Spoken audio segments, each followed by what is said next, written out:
agencies that we have that are open, that are trying to help persons to have some food, to have clothing, to have warmth, to have shelter.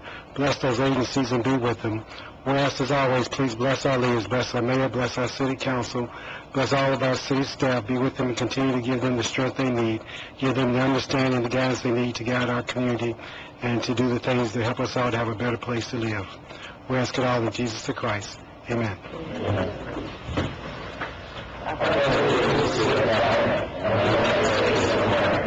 And to the republic for which it stands, one nation, under God, indivisible, with liberty and justice for all. Roll call, please. Councilperson Payne. Here. Council Vice President Sellers. Councilperson Gill. Councilperson Levin. Here. Council President Zastavny. Here. Councilperson Lewis. Here. Councilperson Owen. Here. Councilperson Samuel. Here. The records show that 8 council members are here and Councilperson Smith is absent. Okay, next up, approval of the agenda. I know we have one item that needs to be removed. Under new business, the second number 3, I don't know why we have 2 3s, but the second number 3, Joyce Riddle, to be removed. She's going to come back next city council meeting. Is there any other changes or additions? Yes, there's one thing we need to add. This was involving the bond anticipation notes for the Disney Park project and the other incidental expenses. If you remember, we had previously approved $3.5 million for those bond anticipation notes, and there was another $500,000 that had to have separate advertisement in the paper. We got notice of additional appropriation was tonight for that additional $500,000 to act on, so we need to add that. Okay, is that, I guess, new business?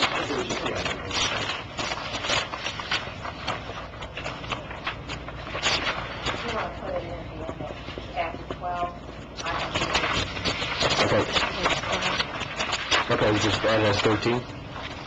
Number 13 on our new business, additional appropriation. And Mr. 11 and 12. I didn't Oh, it's fine. Okay, turn the page, you got 11 and 12. They're out of room now. There's a 3-pager for that. Perfect. It's going to turn on. Can you turn on your mics, please, when it's on? It's for some reason. Yeah, they're on. Any other changes or to the agenda?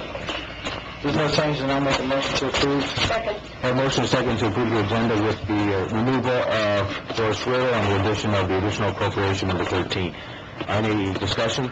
Seeing none, all those in favor signify by saying aye. Aye. Opposed? Next up, minutes to be approved. I move to approve the minutes for the common council for November 5th, 2012. Second. A motion second to approve the minutes for a meeting for November 4th. Any discussion? Just for clarification, I'll be abstaining because of my absence. Any other discussion? Seeing none, all those in favor signify by saying aye. Aye. Opposed? I abstain as well. Okay. Next up, claims to be approved. Parks claims list. Motion approved. Second. A motion second to approve the claims list for $25,508.75. Any discussion? Seeing none, all those in favor signify by saying aye. Aye. Opposed? Next up, general claims list. The claims, parks, excuse me, you got ahead of me here. The general claims are for $1,478,204.24. Sorry. That's why we did that. Tell me you're busy. Basketball scores. Right. Oh, do you want to know? I use up 45 to 40, so there we go. On to the business of the evening. Sorry.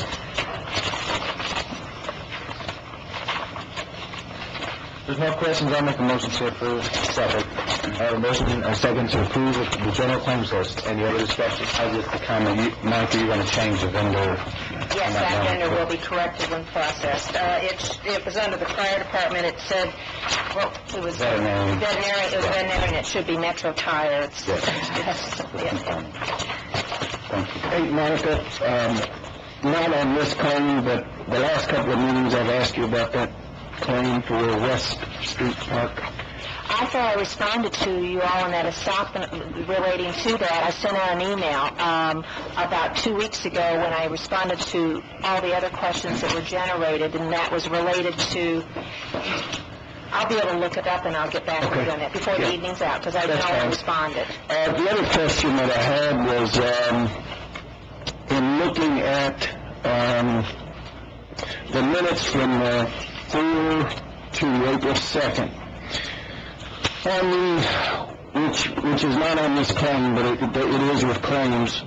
We approved for the exercise program on the river, $19,000 plus $5,000 for advertising, and it looks like the expenses that we've had is $36,143. But there was also a contribution made by the Tourism Bureau of $12,000 to bring it back underneath to the $14,000. Was that added to... I'm sorry? Was that put in... I know you paid out of Dorman and we paid out of... We paid out of everywhere. This was not... It was not handled very well. I've been talking to the Parks Administration about how we're going to handle those claims, and part of that will lead into this discussion I have later with that. Well, I guess my only comment, and I've been pulling numbers to see where we were.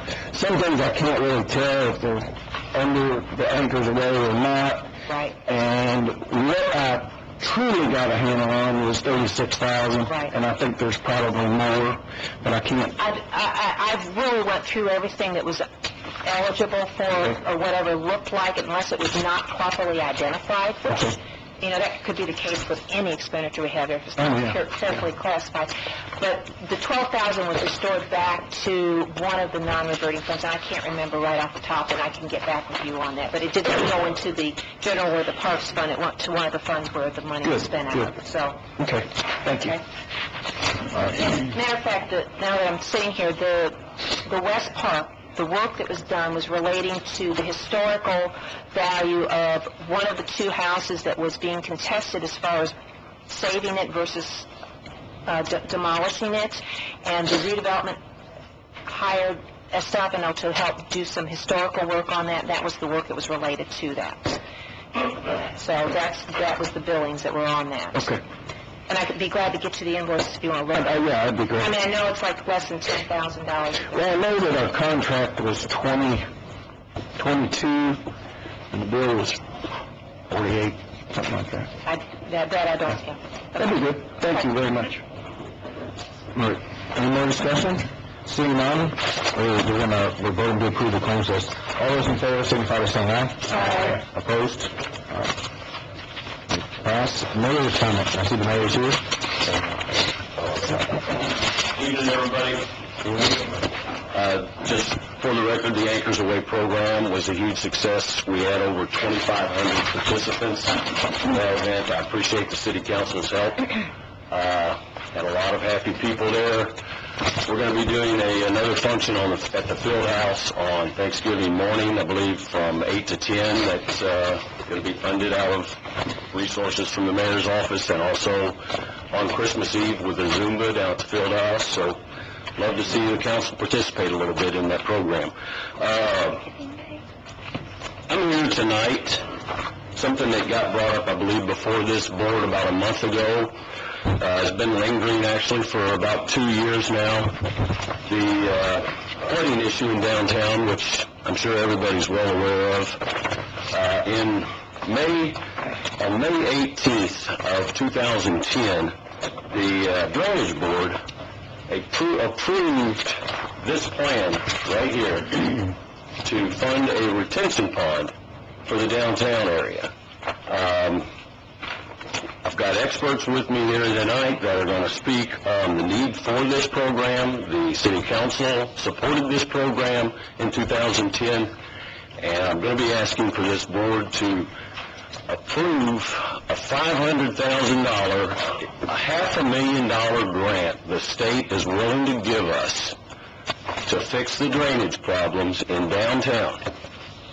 The city council does not have to give a penny to match this $500,000. We're going to get this thing funded totally by the state. All I need is council approval to sign off on it. If the council chooses not to sign off on it, the city will still be spending the money, still be doing this project, but the taxpayers are going to have to pay an extra $500,000. So the only commitment I ask the city council to do is to say, okay, we want this $500,000, voila, we're getting a $500,000 from the state. We can fix the flooding in downtown Jeff. Again, Jorge Lance is here.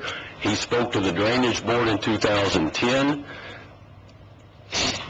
They liked the idea. They voted the idea in unanimously. City Council likes the idea. I'm asking you to do the same thing. We've got a presentation. I've got Wayne Estopino from the Estopino Group. I've got Jorge Lanz from Jacoby Toombs and Lands, who's the drainage engineer. I've got Len Ashak from wastewater, and I got Andy Crouch, our city engineer, all experts on the need for this that are going to speak on the idea of it and why the city of Jeff needs this. So if I could, I'd like to get Wayne up here. It's on the agenda. It's on the agenda, but I would ask for a little forgiveness because I've got people, experts here that are paid by the hour. I'm trying to save the city some money, so if we can get this presented now instead of having them sit back here, it would be a big help to us. With all due respect, Mayor, I mean, you know how the scheduling and the agenda goes. We could have talked about this ahead of time and scheduled it appropriately. And if there's a problem with somebody, I mean, I've got people back here that are paid by the hour. I'm trying to save the city some money.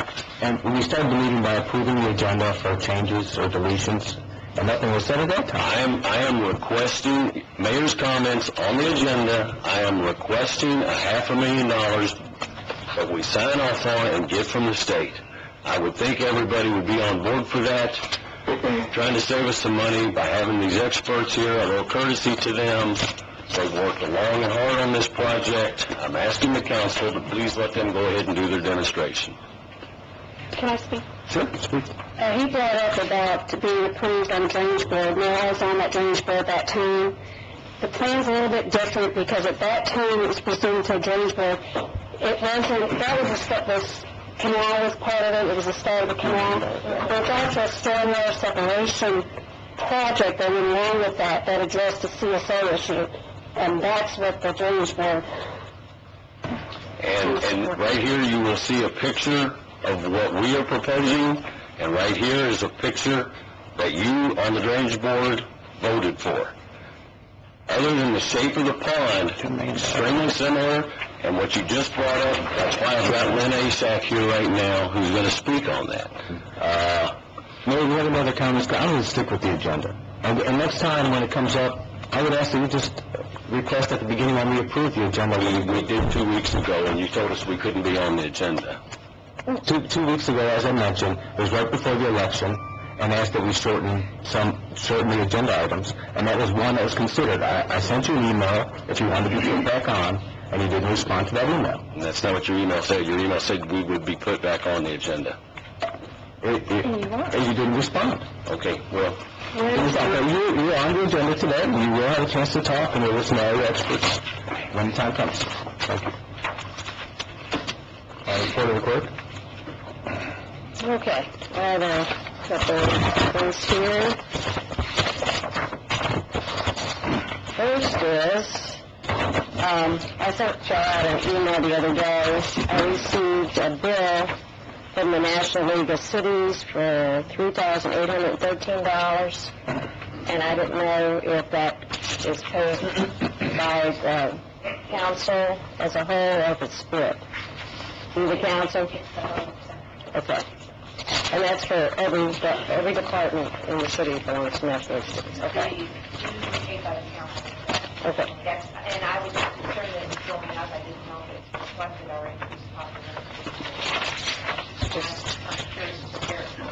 Okay. I I'll get Candy to do your cleaning and hit it out.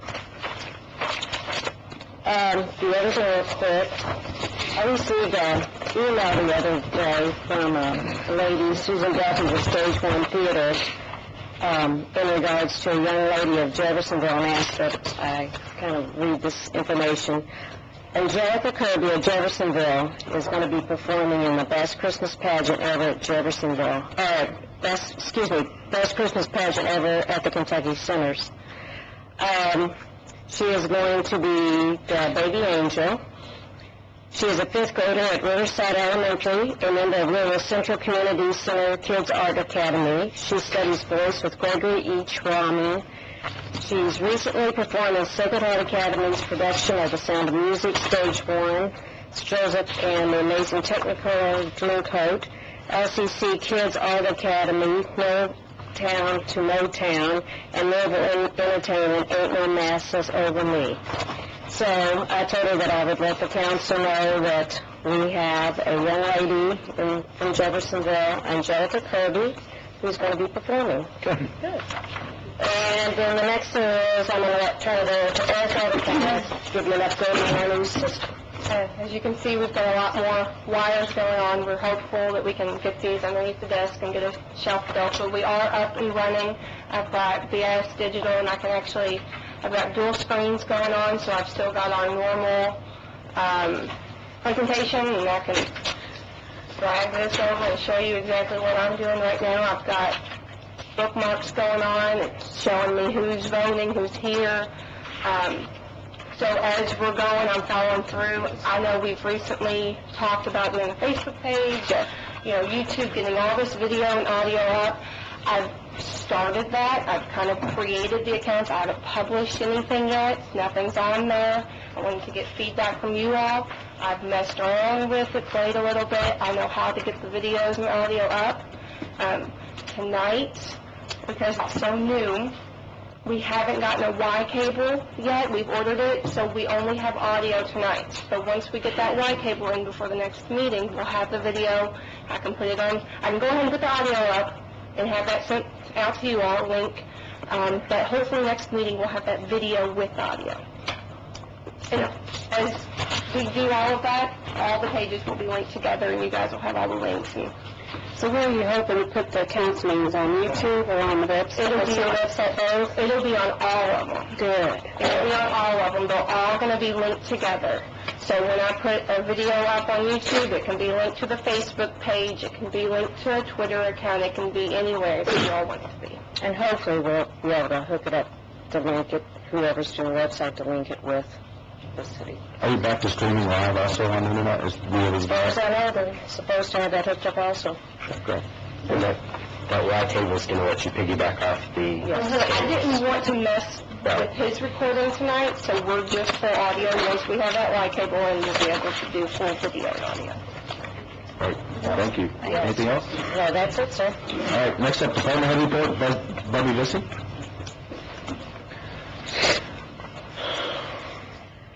I'd ask the council for a pay increase for an employee that I just hired October the 10th from $16.30, which is the low end, to $17 an hour.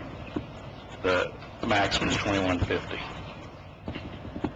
I think this came out Yeah. via email to everybody. Yeah, and we're talking link with Betty, so.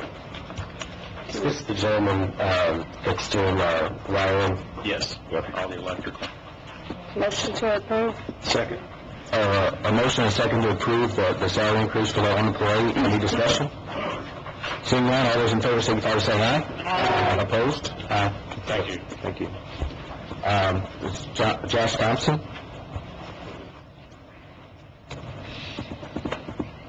Get a copy of this. Sorry I didn't get these copies up to you earlier.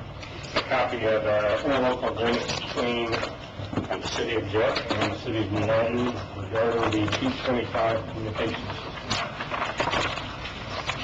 Do you need to look at those?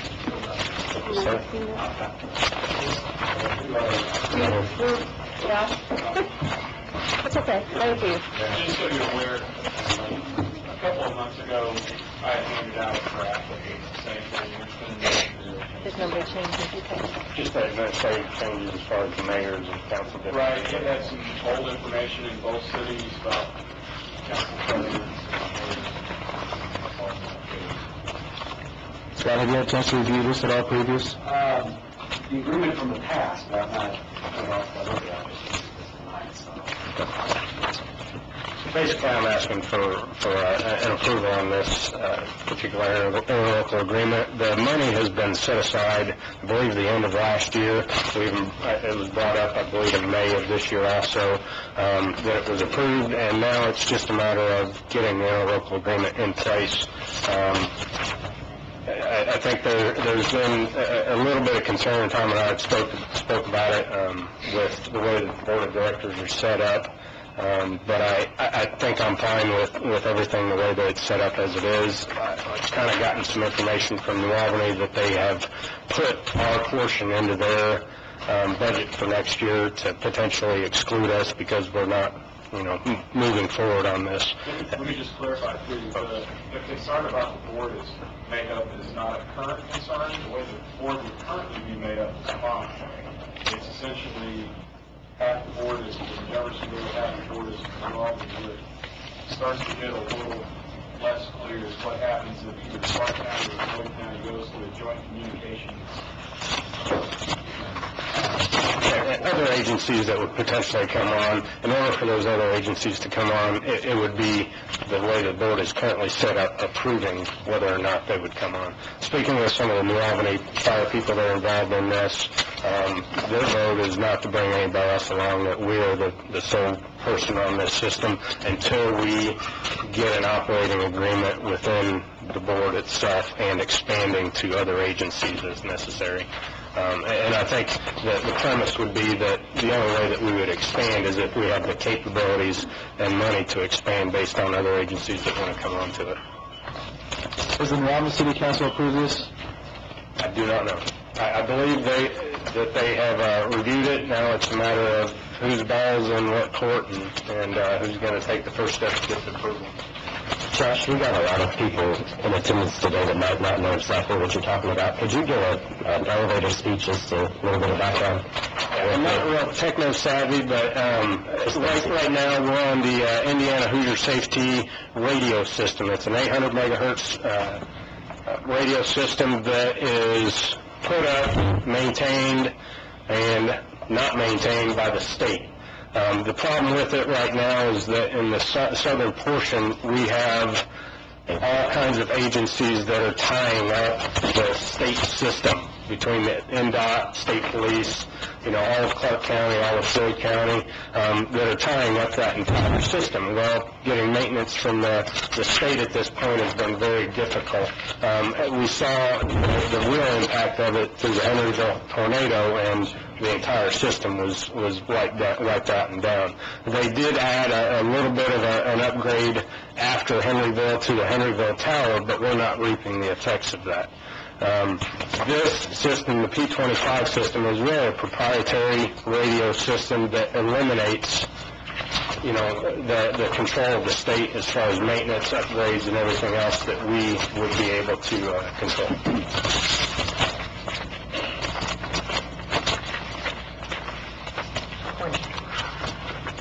Do you have a resolution number? 20. I'll make a motion to approve 2012 R20. I'll second.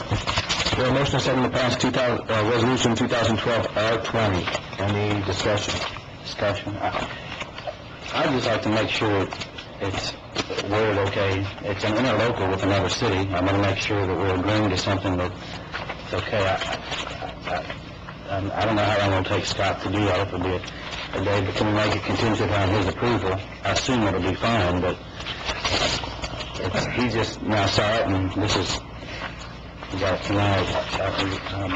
We've seen it before, but not with the minor changes. Even though they're minor, Well, to your point, Nathan, I was just reading through it real quick, and there's some directions as to, to paying for, different maintenance systems and their split costs. And the only problem with that is I look at the board, and it's 6 members, 3 New Albany, 3 of Jeff. And I'm sure that I was going to agree, and I would bet that vote would go through, what do we do in case of a tie? question.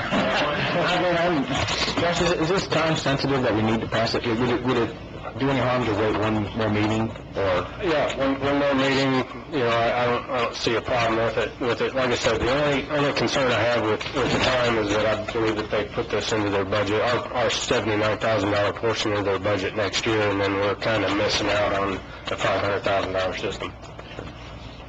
I will send my motion. And I don't think we disagree, I think they need some clarification on the contract. I would just ask that we make sure it's on the agenda. Table. You can decide the number, if you already want it, just introduce it for the record. Okay. Decide that.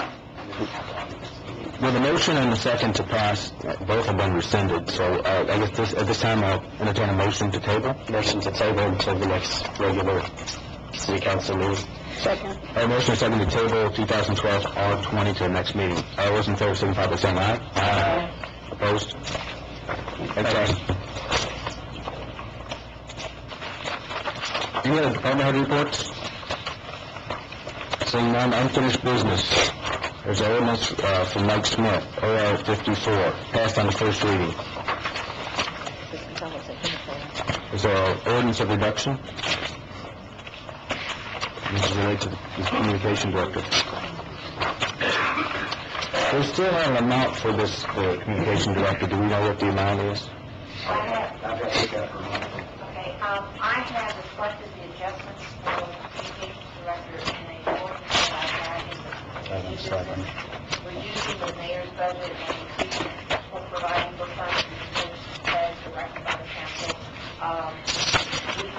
You're going to accomplish the same thing if we pass that as opposed to this, because as you recall, when I discussed it last meeting, this was introduced, I said there were other funds that would, some of those funds were needed to offset per funds, and that position's not filled until this month of December. There's savings there, but it doesn't need to go entirely into the clerk's office to cover those funds for the month of 2012. So I've reduced, I provided for funding for a position in the clerk's office for the council's direction, basically covering the cost for December. The first step is the ordinance reduction of appropriations. Is that right? Yes. So, we still need to move forward with this. Unless it's not here where Martha says you should give an ordinance that would accomplish this. This will accomplish reducing, to provide funding for the council or for the communications director. Is that the intention here? Yeah, unless you can change it in what she has if you want to do it. Yeah, we don't mind. To the council. Right. Who's in charge of this? Right, exactly. We had discussion about moving those funds to under the council as opposed to the clerk. Okay. Okay? So we still want to move forward with the reduction. Okay. But with the reductions, those dollars are going to go under the council budget. Okay. Not as a position, you can have it, just under other services and charges. Right. And as you review those numbers, you'll see, I think we can accomplish everything that the council's wanting. Is that in the future? Yes. Which one is that? It is one of the last ones, last number 12. Is that the real small print? Okay. Yeah. Motion to table 2012 OR 54 in anticipation that we'll cover it under agenda number 12. Is that correct, Martha? That is mine, yes, sorry. Do we have a second to... I'll second that. Motion second to table 2012 OR 54. Any other discussion? Seeing none, all those in favor signify by saying aye. Aye. Opposed? All right. Next up is, we have to do the same thing. Yeah, this is the same kind of thing. And I make a motion to table 2012 OR 55 anticipation that number 12 on the agenda will also cover this. Second. Motion second to table 2012 OR 55. Any discussion? Seeing none, all those in favor signify by saying aye. Aye. Opposed? That's tabled. Next up, Monica Harmon. An ordinance or appropriation? In your packets is ordinance 2012 OR 57 that was passed on the first reading. This is an additional appropriation for edit funds and park funds. The intent is to cover debt service on the borrowings and or other project funds as needed. This is part of the financing model that we come up with for Missing Park. Right. Motion to approve on the second and third readings. Second. A motion second to pass 2012 OR 57 on the second and third reading. Any discussion? Seeing none, all those in favor signify by saying aye. Aye. Opposed? Thank you. Ms. Harmon, you're up again. Okay, in this, there has been a change for the directions of the council from what was read at the first reading, OR 58. I moved the communications director under the clerk's office, and based on some commentary, we may need to amend this a little bit further. The other items that were on here that reflected changes made by the council in November's meetings were the addition of the kennel attendant and the chaplains. These are all current year additions that were approved, and this is the documentation to support those actions. I would make a motion on the second and third reading with one correction or one change. Remove Director of Communications from underneath the city clerk. That's on page 1. Are we unfunding that position? Is that the intent of this? Or That position, yes, we will unfund that position. Are you moving to remove it altogether? Yes. Remove it somehow. To remove it altogether. This is for 12. The position's going away, but the funds are going under the council. Understand.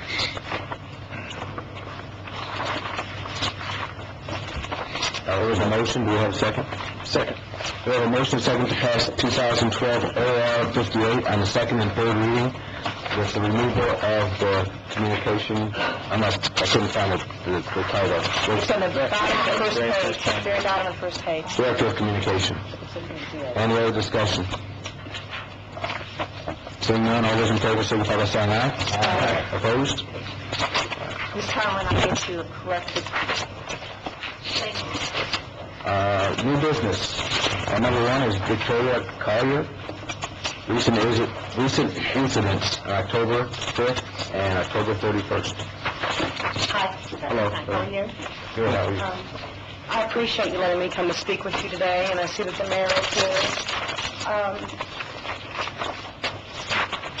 I'm addressing you today over concerns of the recent sexual attacks on minors in our community. I moved to Jeffersonville 11 years ago. I was just a waitress with a small child and a background in art. I chose to move here because the cost of living and the crime rate was fairly low. Today, I'm a successful freelance designer with a teenage son. I'm also a board member of the Area Business Association on 10th Street. I feel that my life was greatly improved by being a resident of Jeffersonville, Indiana. I would like to go on record to state that in the 11 years as a resident of this city, I've always been impressed by the performance of the Jeffersonville Police Department. I would also like to go on record to say that I feel the Greater Clark Community School System has always had my son's education and safety on the forefront of their agenda.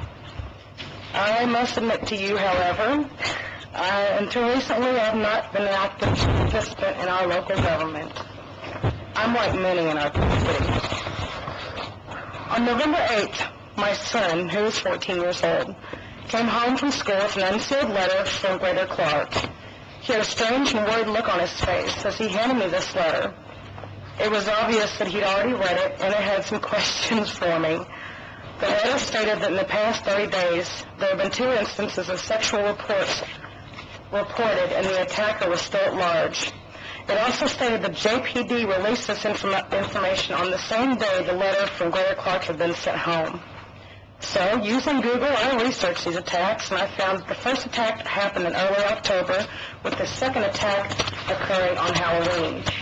The incidents happened in the middle of the day on busy streets. Both attacks occurred within several blocks of where my family lives. Looking at the date on the letter, it occurred to me that this info was only being released that day, over a week from the date of the second attack. So I was floored. And many parents in the area that I associate with are utterly floored. Why didn't they tell us this sooner? Why did they wait until a second attack? But more disturbing, why did they wait until a week after the second attack? Why did my son come home with an unsealed letter containing this information? Why did I have to explain the nature of these attacks to my son without preparation? All that time, my son had been walking to his grandparents' and best friend's home, each a block away. I live off of Holman's Lane, by the way, a pretty busy street. Pedophile and the attacker, that large in question, was just mere blocks on both occasions from my home. Had I known about this, I wouldn't have let him walk. That could have very easily been my son who was attacked. Had the JPD notified city residents about the first attack and a suspect had not yet been apprehended, I truly feel that the second attack might not have occurred. I feel that the community should have known to be on the lookout. The suspect at large could have been caught. Perhaps that second child would have known to be more vigilant and less trusting of a stranger. For the first time in 11 years, I felt betrayed by the city in which I lived, their ability to help protect my family, and their ability to keep me informed. Looking for answers, I made many calls. My first calls were to local news sources to confirm that this info had only been released that day. A second call was then placed to my local councilwoman, Connie Sellers. It was later in the evening, and she was getting ready to head for vacation, and she took the time out to speak with me anyway, and for that I'm very grateful to you. As it turns out, she had no prior knowledge of these attacks or a press conference held that day. After speaking with a few more council members over the next couple of days, along with the city clerk, nobody knew about these attacks. They learned about it from watching the news and reading Facebook. I was very impressed by the council's hasty approach to addressing my concerns, but I was very disappointed to find the lack of communication between the council's and mayor's office. I'm also disappointed and very confused as to why the chief of police did not see it important to notify the city, news outlets, and area parents in a timely manner of attacks that occurred against minors. I was enraged that my son knew about these attacks before I did. In all these years, I've never received a letter from school like the one I received that day. I've researched the council's record. Everyone appears to be on the same page. It became clear to me over the next several days that this council works closely together, always on the phone with each other, always in communication with each other, always referring each other to make phone calls, and that's appreciated by me and everyone else. I've learned that the chain of command leads from the chief of police directly to the mayor. Mr. Mike Moore, these questions are directed to you. I would like to know why your office did not feel it was important to notify the community that a sexual predator was on the loose, and why the police department waited more than a week after the second attack to notify us. And I want to know why the council members were caught off guard by this news. My intent today is not to come and point fingers. My intent is to ensure that when crimes against minors occur in our city, and when a suspect has not yet been apprehended, that the community is notified immediately so that we can take additional measures to protect our children. My intent is to get the mayor's office and the council on the same page, as it appears to even me, someone fairly ignorant to local government, but there is a huge lack of communication going on between the two.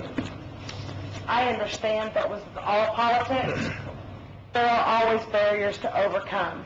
However, in matters concerning the safety of our children, in my book, there are no such barriers. That's it. Thank you for coming. Thank you. Is there a response? I'm sorry. Sure. Ms. Carter, I had asked Chief Glenn to send someone from the police department thinking that you may have some questions, and I don't know if they did. He was here earlier. He was going to send a detective. Maybe Bobby McGee was he was here, yeah. Yeah, he was here earlier. That's fine. I mean, and then Mr. Moore Mayor Moore, if you'd like to address my question, I would really appreciate it. I'd be happy to. I'm a father of 3 young children myself. I have the same concerns every other parent in the city of Jeff has. I'm not a micromanager. I do not tell my department heads how to operate day by day. I've got a great deal of confidence in our police department, and I think they know what they're doing. I had a lot of concerns also, but I found out the day of the press conference myself. You know, there may be another approach to take to being mayor, but in all honesty, the police know how to police. The street department knows how to work the streets. The parks department knows how to work the parks. And their strategy in not coming forward after the first incident was because they had hoped to catch the person. But I can assure you, good old Jeffersonville, the great city that we live in, there are problems that come up every single day. And they cannot hold press conferences every time that there's an issue. Now, I'm not trying to make light of this. It is a serious, serious issue, and that's why a press conference was held. But you got to let the police department do their job. And if they feel the best way to catch this perpetrator is to keep it low-key so he doesn't believe he's being watched, I'm going to give him the benefit of the doubt. With all due respect, Mayor, if he had been watched, he wouldn't have been a second assault on Halloween. How do you know? If he was being watched, a second occurrence would not have happened. If he was being watched, they didn't know who did it. How was he going to be watched? Then someone was not apprehended. Why did they not notify the public that someone has been attacking children in our area and no one has been apprehended? After the second occasion, they did. And I cannot make everybody happy.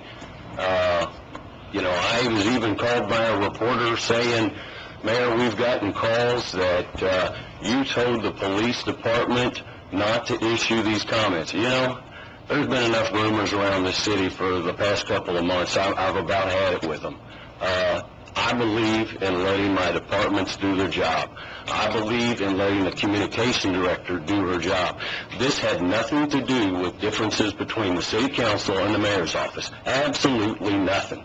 This was letting the best police department that I know of do their job and quit trying to stick my head where it doesn't belong. They know how to catch criminals. I don't. I'm going to let them do that job. And I appreciate your concern. Again, I've got a 17-year-old, a 15-year-old, and a 13-year-old. It's an issue that we're all concerned about, but the issue is catching the person. So I believe in letting the police do their job and doing just that. I'm sorry if it doesn't make you happy, but we can't go on the air every time there's an incident that comes up and say, hey, there's something going on. It just can't simply be done. So when there's a sexual predator loose in our city... There are sexual predators in the city right now. Notify the News and Tribune.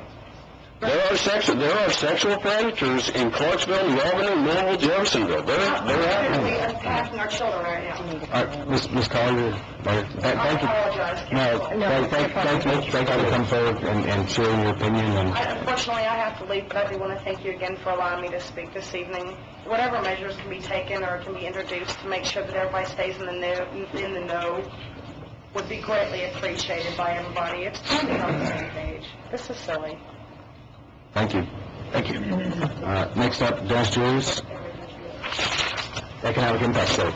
Every couple of meetings or every 3 meetings, I kind of bring you guys up to date where we are with the bridges projects and the tolls and so forth. And there was an economic impact study done for our area. Gosh, I don't know when it was done. It was earlier this summer, and I touched on it a while back. Brought you guys some info on it.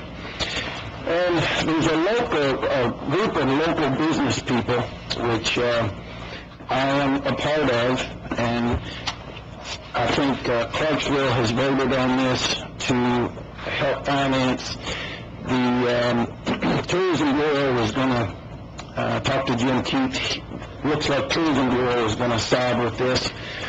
And what it is, this study that was done for the Bridges Authority is saying that over the next 20 years, there's going to be roughly $230 million taken out of our economy.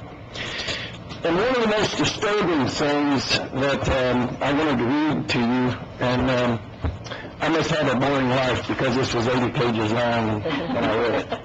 And on page 18 it says, overall, it is possible that some more marginal businesses in downtown Jeffersonville may lose enough sales in the short term as a result of tolls to cause them to close.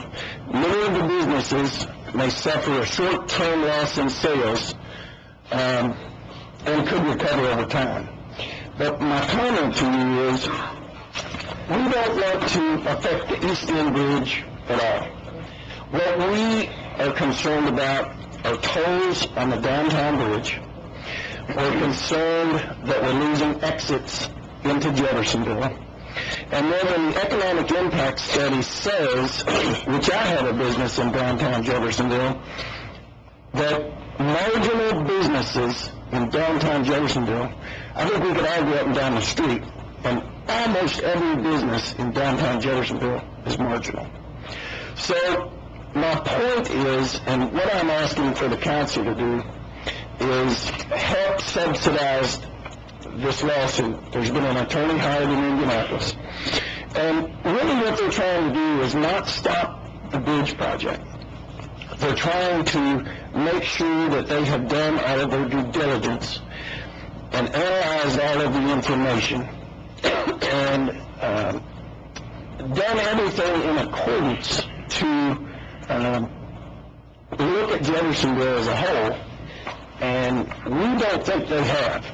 They did one study from a group of Boston, which I remember bringing to you guys.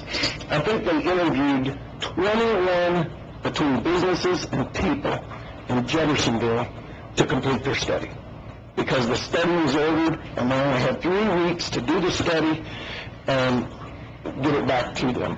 So I read that study too.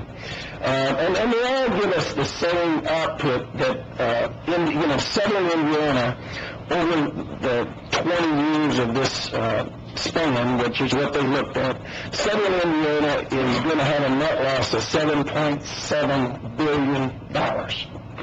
So what I would like to do is ask for a vote today to give $10,000, follow Clarksville and tourism's lead, that Jeffersonville would participate in this suit. Again, we're not affecting the East End Bridge. We're looking at kind of holding their feet to the fire and making sure they dot all their I's and cross all their T's. So if it's favorable, we make a motion. And who's leading this suit? It's a group of local businessmen. They have called themselves, and I am in that. It's an organization for a better Southern Indiana. And we have met throughout the Bridges project for, I guess, 2 years, on a pretty regular basis. My goal, I have a couple of businesses in Jeffersonville, which everybody knows. We fight and fight and fight to get businesses to Jeffersonville. I have done old businesses, or old buildings in downtown, and it's tough. I mean, it is really, really tough for businesses downtown.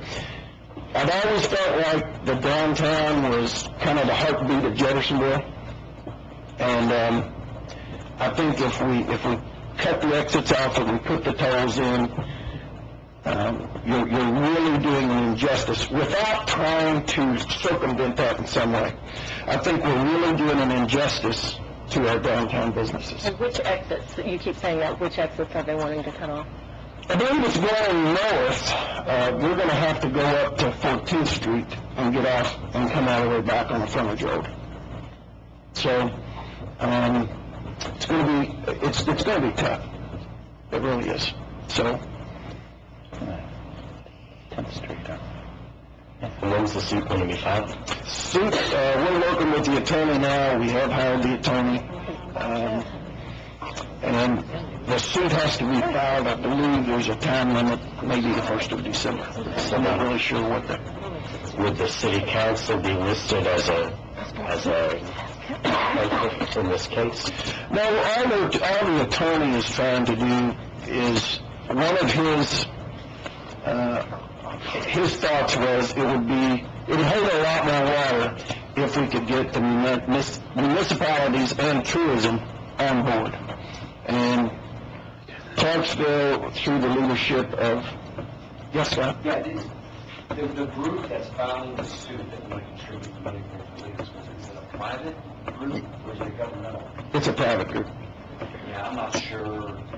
I don't know how Clarksville or tourism's doing it then. Yeah, just to make sure that since it's a private entity, Right. contributing public money for legal expenses for a private entity, before you take action on that, I'm not sure. That's fine, Scott. No problem. I just want to make sure, because I'm not quite sure if the law does allow or not allow or something like that. I have no problem with everybody digesting it. I want them to be good with it. My concern is just being private. What we might do is call Clarksville and find out how they're appropriating I that. just want to make sure we don't take the action until we figure out where to. Not a problem, not a problem. I see a concern of losing the exit downtown. I think that'll change the face of downtown Jeffersonville and make it harder for those businesses. It's huge. It's huge. Is your advice to table this till the next meeting? Till we have some time? That's fine. Not a problem.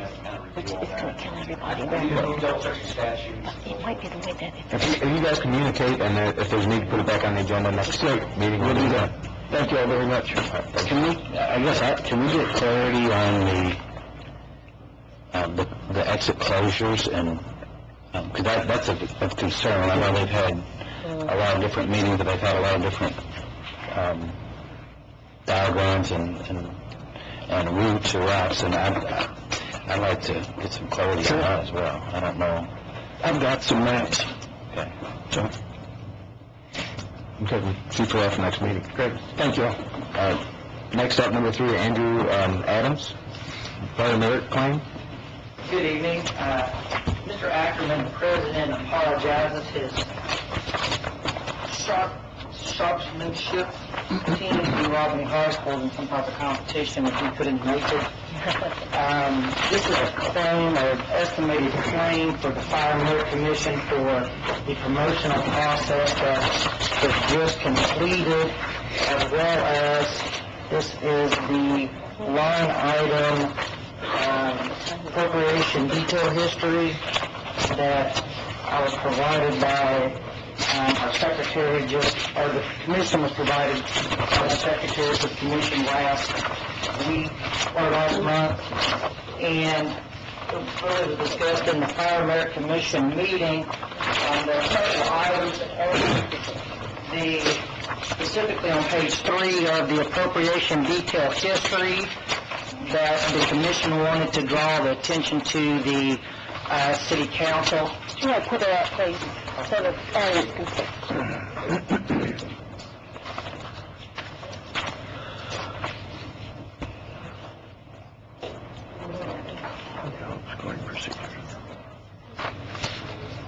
Oh, that's fine, right there. In particular, on the top of page 3, there was an occupational medicine firefighter's physical claim done back at the first part of September. That was appropriated out of the Fire Merit Commission budget, and I believe under the contract for, I think it's 23.3 or 23.4 of the city's contract with the fire department and the union. The physical be done and to be paid by the city.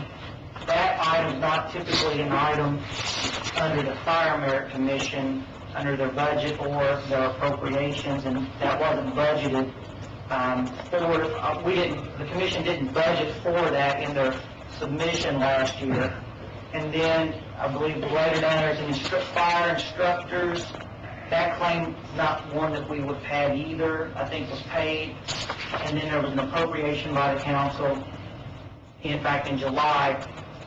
The commission wanted to make the city council aware that puts about $28,000 out of the Fire Merit Commission's budget that they were expecting, and the first bill is an estimate from the IPSP for testing that we just did. And now that we haven't got that bill yet because they haven't given us the results, but we expect that within the next several weeks, that money was essentially set aside by the commission to pay that bill, which you have an estimate of, and I believe they wanted to make the city council aware that that bill will be submitted probably in mid-December, and they don't want anybody to think, hey, they don't have any money, they shouldn't have did this. The contract with that company was done back in May. To do the testing in November, you have to give so many days notice of the proper time, 9 days for them to study, finalize all of the materials and everything.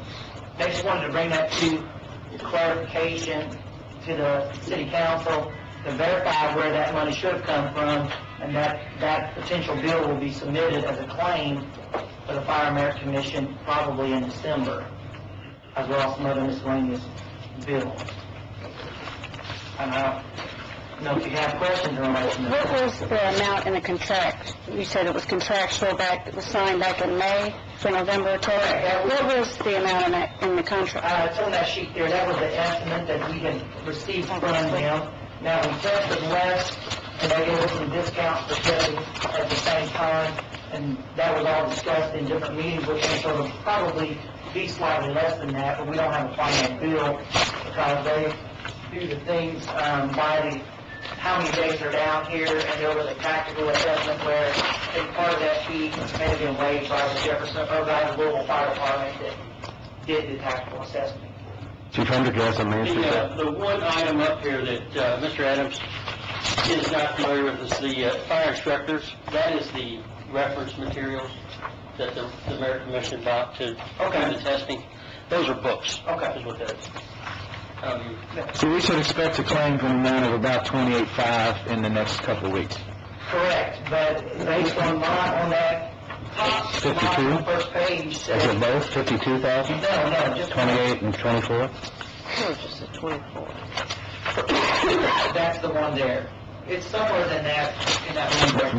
But we are, looking at which one, the whole 28 in your budget. Well, that's my little notes that what you all took out of the fire manager budget. The commission identified that they don't know what that money went to or what it applied to. So Michael, we withdrew that at the top, that 18,938, we did that because that was one of those things that we slashed looking at budgets, is that correct? No, the 18,938 is payment of the occupational physicals, correct? That's what was budgeted. We paid that in 2011 from the Merit Board Commission, and we discussed with the council last year, because we felt like it was a condition of employment, and it fell under HR, the funds were available for the Merit Commission, and hence the dollars again came from your budget. So that's how those dollars came. The budget, I believe, was $8,700. Yeah, that's a budget reduction. That was a budget reduction. That's part of the budget reduction.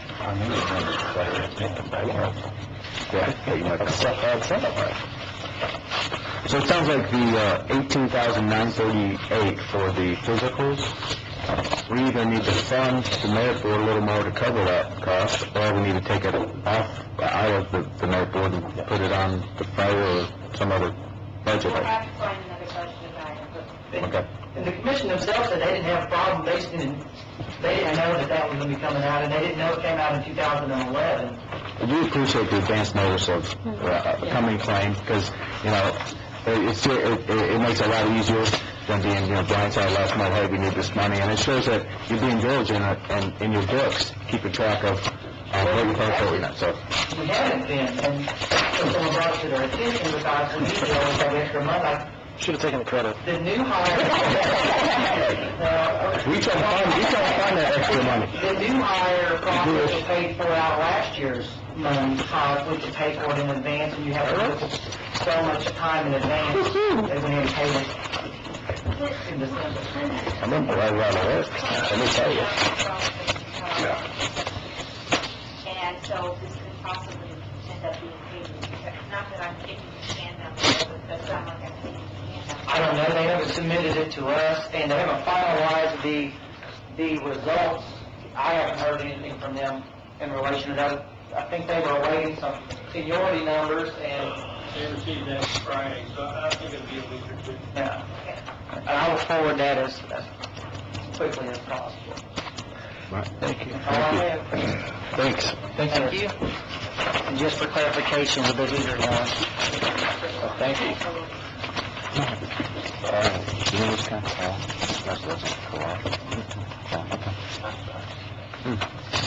All right, next up, on the new business, Paul Kerr, C-O-R-R-A-H-E-R. Kerr. Hey, could you put him on? I didn't. Did you put him on? Good evening. Good evening. I'm Paul Caraher. I originally had planned on addressing another retention ditch, but I figure if I can quickly do two at once. The drainage board and the zoning hearings board gave allowed a plan for construction at the Clark County Auto Auction, where they took the existing salvage, or the pre-existing salvage yard, and they've added another parking lot, and they've sloped the two to the center, put a ditch down the center, and the plan was revised to include drainage from there into it's a retention pond behind that. And when I asked questions concerning EPA and brownfields and reaching the chemicals from that existing brownfield or whatever you want to refer to it as, I was basically, Andy Coach was told by Russ Merkley that he really didn't have to be concerned about EPA, just about what's in this Water Conservancy District. And I thought about that, and that environmental law ends up being in my house and my yard because of what I do as a farmer. So I just thought that I've also been involved in the city. I think everybody here knows that.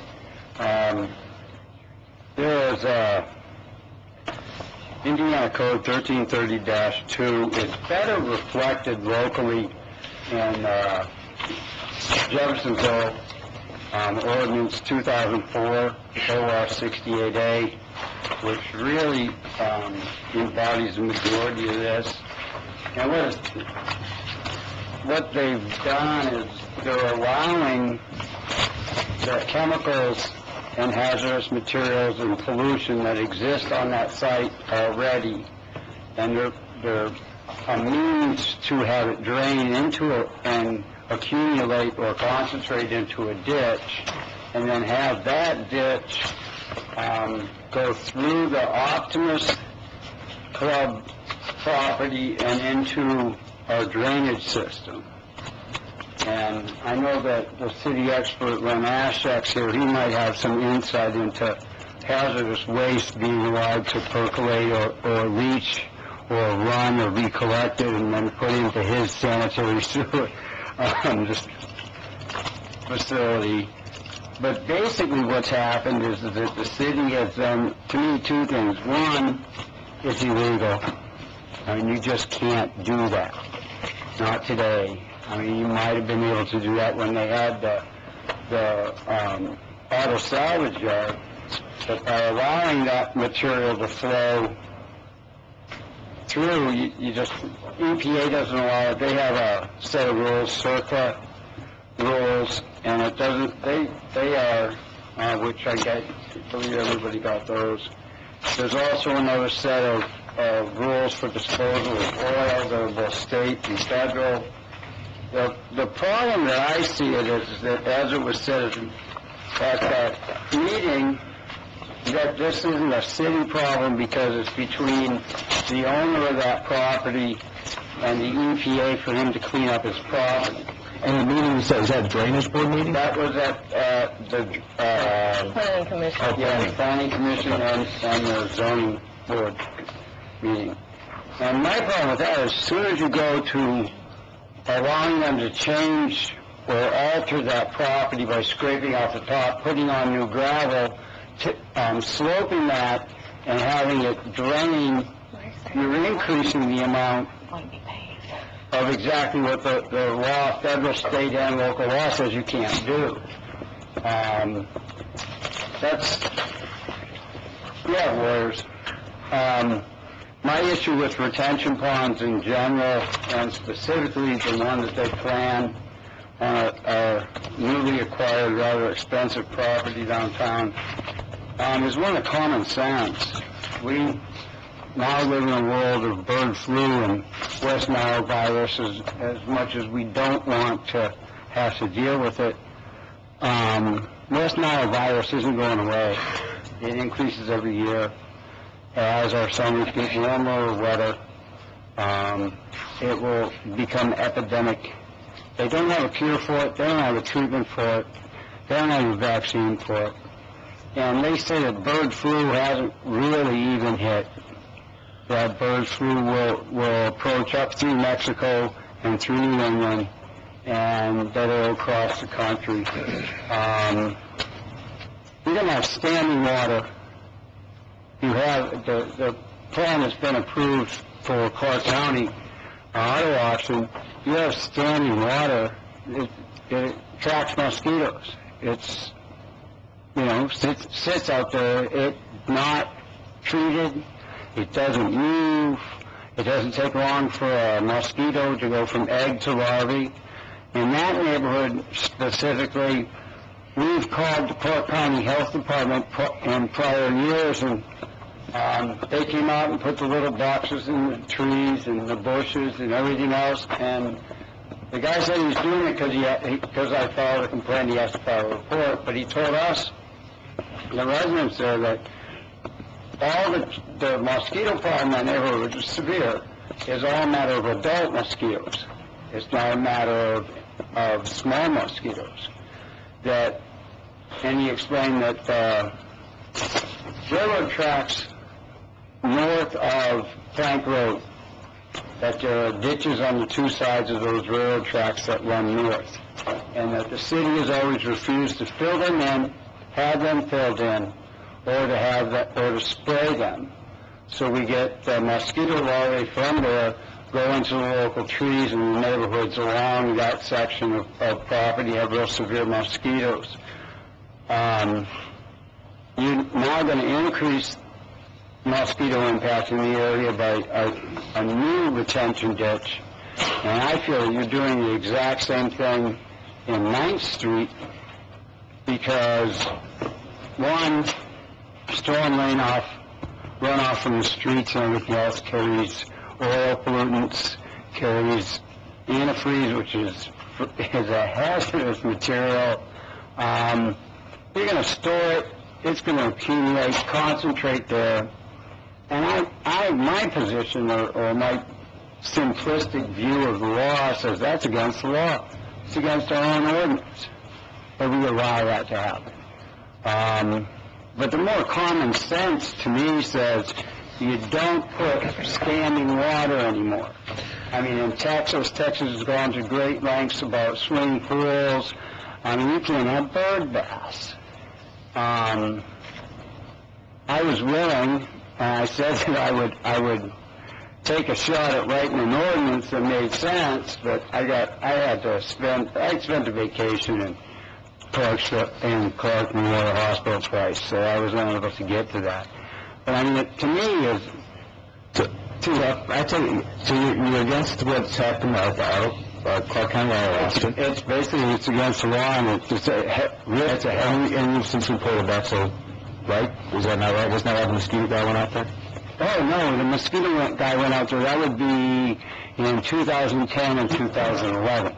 Were you at the Planning and Zoning Commission at that time and spoke? Yes. At what time? The Planning and Zoning? Okay. Yes. So that has not been made public? Yes. Okay. And then now you're also against the 9th Street? Yeah, it's a retention ditch. Okay. It accumulates, concentrates pollutants, and it's a risk to health, a serious risk to health. West Nile causes death, not somebody who gets the flu or a cold or, Well, thank you for making us aware of those issues.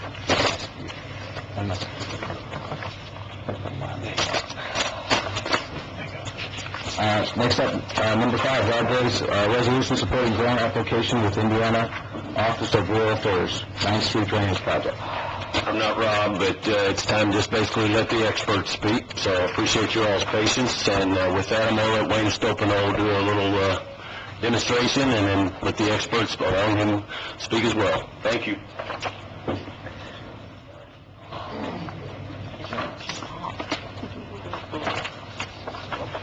Nick Satterfield is distributing a short document that we've got on, that is currently titled Falls Landing Park.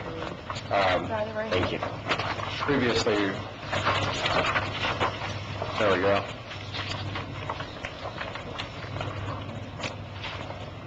You can flip to the next one if you would, please.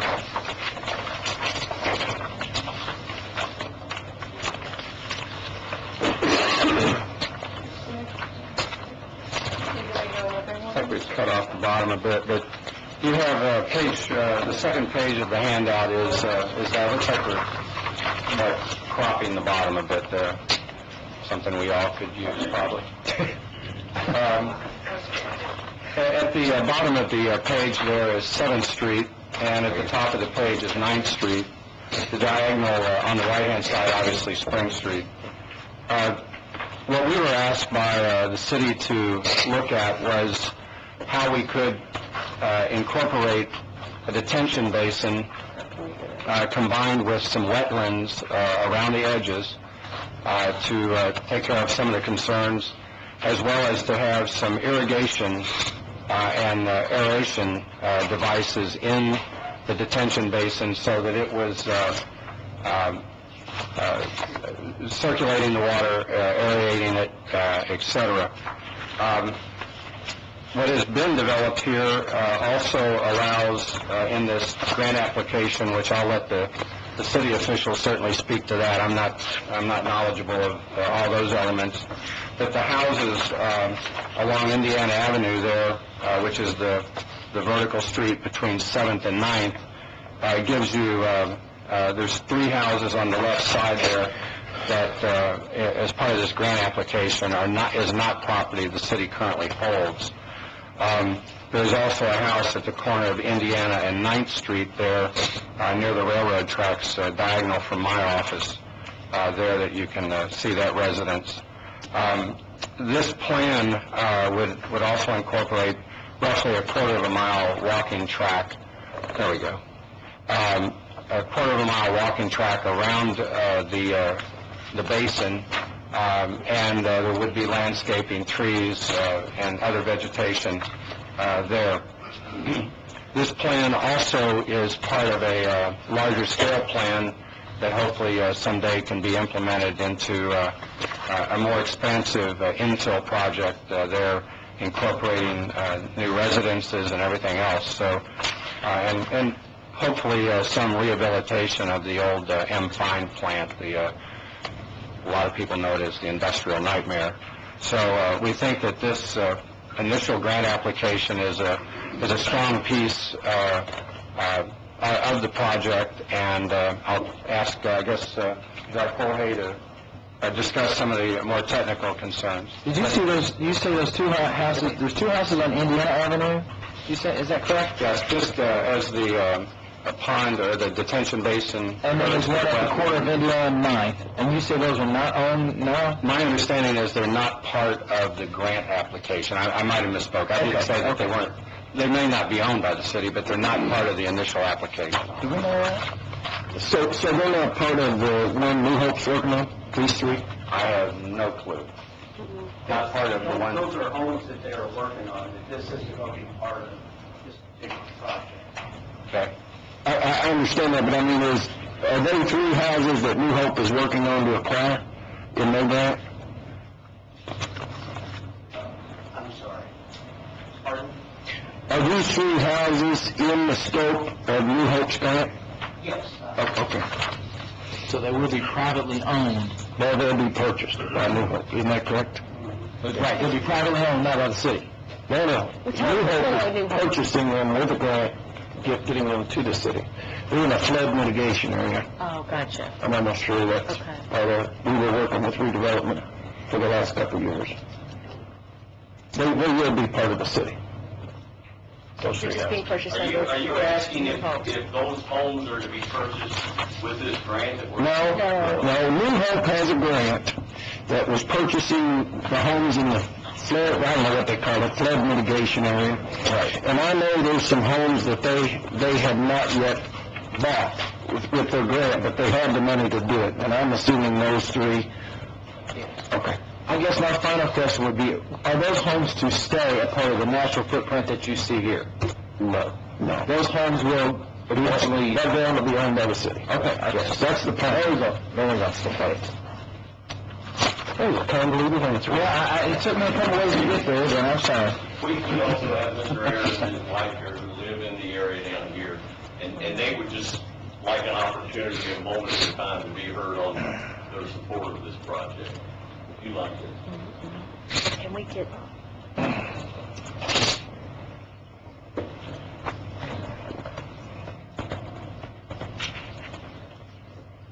Good evening, everybody. I just want to say that we're going to do something about that, where that pond's supposed to be going in, because it is a wetland, bad wetland. They've been talking about that for a few years, about what they can do, fill in or do something about that that does cause mosquitoes. Maybe they can, this detention pond would improve the chance of no more mosquitoes. I do not know. And it's, like I said, the experts will have to put that in fact, but where it is, the mosquitoes are bad around that wetland where the pond's supposed to be going in, whether it's put the detention pond in or leave where it is.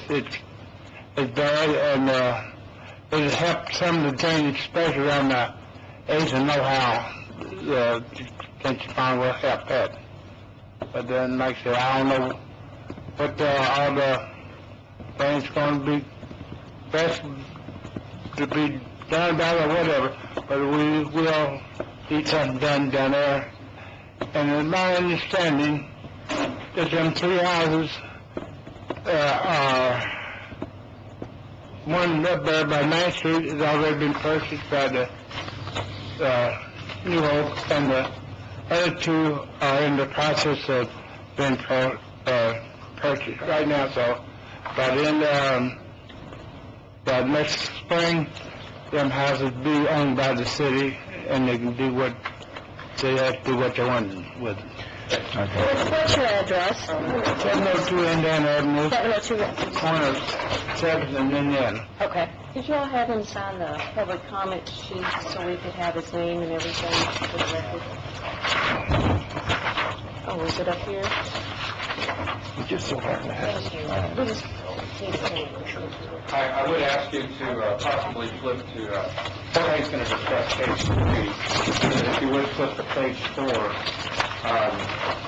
This is not pie in the sky. This is really what we think that can look like from essentially right across from Mr. Ayers' home. This is on 7th Street looking north. We are showing the one existing house as if it might stay, because that's part of the grant application, because we couldn't assume that somebody else was going to get that. But I think this would, as also a property owner very much in the neighborhood, and somebody who had about $250,000 damage, what was that, August of whatever year that was, in our lower level of our office. I sympathize and understand the issues of insects and everything else, but I think this could possibly, be a really nice solution for the problem. Jorge, you can explain the technical side of it. Jorge Lanson, if you turn it to the third slide. Actually, I gave this This slides were given to the architects, and they messed them up when the engineers had them. We had different colors coming up, but what this shows, the lines in yellow are combined sewers that come down 10th Street, they come down 8th Street in a northeast to southwest direction. They join at Spring Street, and then they go north to the intersection of 10th and Spring and end up at the TSPS. That's the 10th Street Pump Station. That's our acronym for that facility. The blue lines that you see are the recently installed storm sewers. The purpose of installing these storm sewers was to try to separate some of the stormwater runoff from the combined sewers so that we wouldn't have to handle more combined sewer flow. The two little circles that you see on the diagram, the proposed ponding area, that is in our plans that were approved by the Drainage Board. Lisa, I don't want to argue with you, but we do have a copy of the set of the plans. We submitted those plans in April of 2010, and the Drainage Board approved those plans on May 18th of 2010. Actually, we had already opened the bids. This is a combined project. I think it's a little confusing with the sewer board. And we also had a $110,000 federal grant. We pulled all that money together, and by the time I took those plans to the Drainage Board, we had actually opened bids, so it was a combined. The minutes will show that we were presenting the plans for approval and the low bidder that we were going to take to the sewer board. The pond is shown on those plans. It's a part of the project. It's a 2 million gallon detention pond. And what we were trying to do is to hold back the stormwater runoff, try to, if you look at it in traffic control terms, we were trying to give the stormwater flow that goes into the pond, put that in the red light and allow for the combined sewers to get to a pump station before anything has to discharge out the 96-inch outfall pipe that goes to Clarksville. That 96 outfall pipe, it's an 8-foot diameter pipe. I'm 5'8", so 8 foot's probably up here. And, even though it's a big conduit, it's got limited hydraulic capacity. So what the purpose of this pond is to try to control what's going out that pipe that goes through Clarksville. Historically, that pipe, our old wastewater treatment plant, I'm sure you guys know where it was located. It's where the park and ride used to be. And before any sewage flow or combined sewage flow was taken to that plant, it could overflow and go out that 96-inch pipe that ends up in the ponding area and the flood control pumping station that you guys have heard all the controversy about, because we need that station lowered to control the capacity of the 96-inch sewer. I don't want to get real technical about it. I just want to tell you that the pond has been part of our drainage design and the entire control of what we're doing down there in that lower portion, which is where most of the flooding occurs. The green line, and I apologize that you don't see these colors very clearly. The green line is the CSO, excuse me, the CSO interceptor project, for which we have a public hearing tomorrow night, tomorrow night at 4:30 here in this room. And the purpose of that CSO interceptor, that's one of two projects that's in our long-term control plan. What that interceptor is going to do is to convey and store the combined sewage that the city of Jeffersonville is now discharging into the Ohio River. We're going to store it in that pipe as combined sewage, and then use the 10th Street pump station that we've more than tripled its pumping capacity to pump that combined sewage to the treatment plant for treatment, and instead of combined sewage, is going to be treated effluent that we put back into the river, and that's going to keep us out of trouble with the EPA in accordance with our consent decree. So I would like to encourage the council to approve this IOCA grant application. I believe the number is $500,000. The estimate Our estimate for that 2 million gallon detention pond is $300,000. We've talked to the Drainage Board about funding that project. I really don't believe there's an issue with the pond. I believe it's something that needs to be approved and completed so that we can finish the stormwater project. This pond was under construction last year by Public Works. The city was building this pond, and when there was a possibility of obtaining this IOCA grant, the IOCA people said, if you doing anything out there, you're not going to get the grant. So the city pulled out all their equipment, and I don't believe that we got the grant. So we would like to apply again for it. I think it's money that, we wouldn't have to spend out of the drainage fee. So I encourage you to approve this request. I'll be happy to answer any questions. Do we know what the total cost of this project is right here? We've estimated somewhere between $500,000 and $700,000. I know that the pond is $300,000.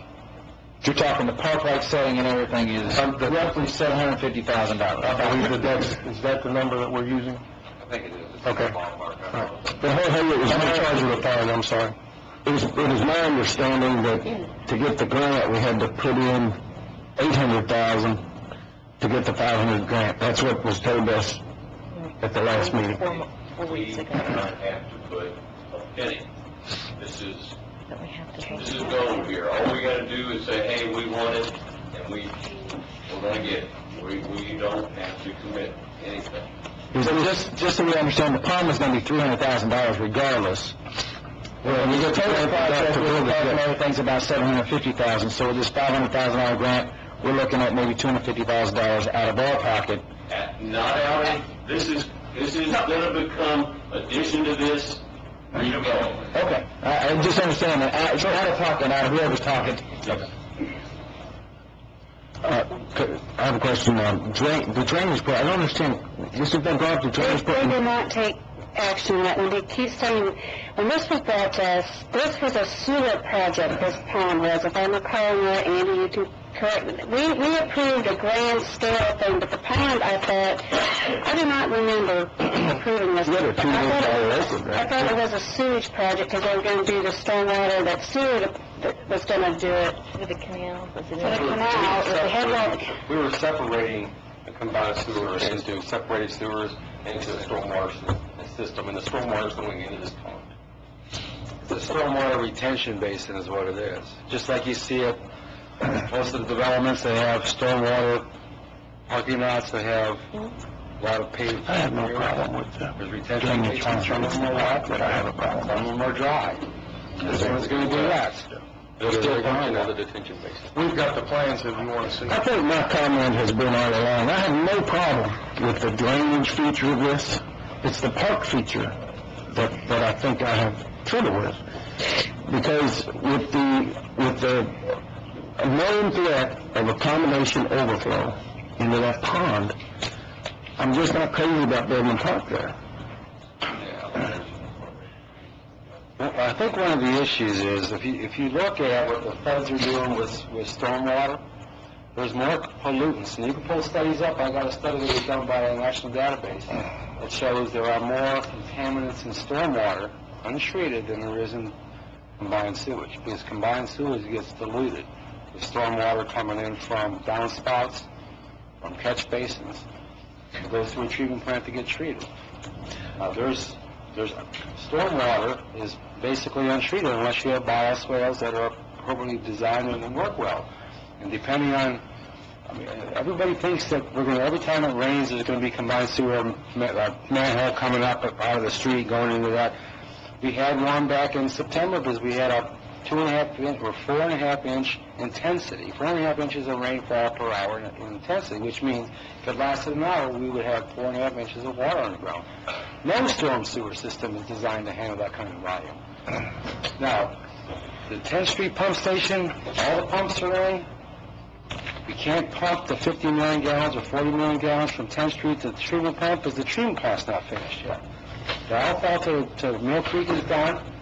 The treatment plant, all the piping isn't in place yet because we've had some equipment delays and some issues with the consultants, I'll be honest with you, that Not us. Not them.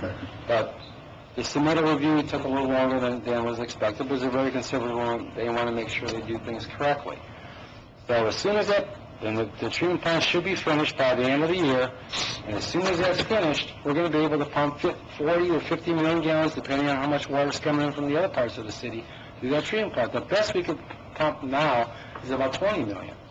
So we're going to be pumping twice as much as we can pump now to that treatment plant. And I guarantee you the treatment plant is going to handle more than 50 million gallons. Because we already put 40 through there for a short period of time and didn't lose any solids. It's conservatively designed. We just haven't had a chance to use it all because it's not all finished yet. And with the interceptor going from Market Street all the way up to the 10th Street pump station, that's going to alleviate a lot of the problems that you are seeing now with the manholes popping up on 8th and Ohio. Because that's the sewer that's got the restrictions, is I've got a big sewer coming in off 8th and 10th Street going into the 10th Street pump station, and the hydraulics are such that that pump station or the Mulberry Street interceptor can't get in. Reverse it. It goes back south. So there's no place for the water to go. The pond is a retention basin to allow us to handle stormwater so that it eliminates or minimizes the effects of the combined flow that came wrong. Because that pipe will get full as sure as you can stake a stick at. And it's quick. So all the water from that area is trying to get into that 96-inch sewer. It goes in and goes out. There's no retention. So all we're asking for, at least from my perspective, is put the retention basin in so it actually attenuate the peak flows. Lynn, do you know if the grant requires it to be a park? I don't know anything about the grant. That's not my purview. All I know is we had this pond design. The grant can be utilized for the park, the grant can be utilized for the drainage. You've got a bowl in downtown Jeff, right there. We've all known it. That's where the water collects. That's why the residents around 8th and Ohio have been a big issue in the city for years. We've got a lot of city property here that pretty much, you better pretty it up and make it look nice, because you're not going to get a development on that bowl. But the city also owns at the entrance into the city 4.8 acres. Would be a fantastic location for a hotel, 6 stories high, looking over the skyline of Louisville, looking over this park. You've got room for a nice restaurant at the corner of 10th and Spring. Folks, somebody's trying to give us $500,000. Let's take it. Let's build this retention lake. Let's come off of the interstate and see a beautiful park at the front door of the city of Jeffersonville, and let's do it with somebody else's money. Well, I tell you not that Central Meadows, last time this was discussed, it was a little bit different story. I mean, if you look at the tapes, the difference was that we were required to spend an additional, I think about $800,000. When was that? 4 weeks ago. I don't know where that came from, folks, but you didn't. Well, it was brought out in the meeting. It wasn't tonight. There was obviously a misunderstanding. After that meeting, I don't know where that came about. I think sometimes, if you've got a question, here are the experts. Ask them. Don't ask fellow council members. Ask the experts. She said she never said that, so I don't think anyone on the council at the last time this was discussed was against the idea of reducing drainage problems in our area. There was never pushback from the council. The pushback from what I remember was a little bit of what it's going to be as far as spending more money than the park, and how much money we'd have to spend to get the grant. This is going to cost the city council a dime. We're not talking about the city. We're not talking just about the city council, Mike. I think Nathan, I don't think you answered his question. Nathan was asking, I believe, correct me if I'm wrong, if we take the grant, can we just put in the pond? There is no way I'm in Mayor City that builds a retention lake and doesn't dress it up and make it look nice. No way in the world. We're going to build this project. It's a redevelopment project beyond the cost of what we get. I'm trying to lower the cost of this thing to the city of Jeffersonville. Somebody wants to give me $500,000 to make the entrance into the city of Jeff look nice, and I don't have to do anything to commit to getting it, sign me up. I'm not so sure what the argument is over the park. I'm not a big park proponent anyway. I mean, I know we've got a lot of them around here. I'm not clear what the argument is over a park now. I mean, can we just call it a retention pond with nice sidewalks and trees around it? I mean, And that's what we've shown you. That's what we've shown you. I don't understand. I guess I don't understand it. What's the issue with the park?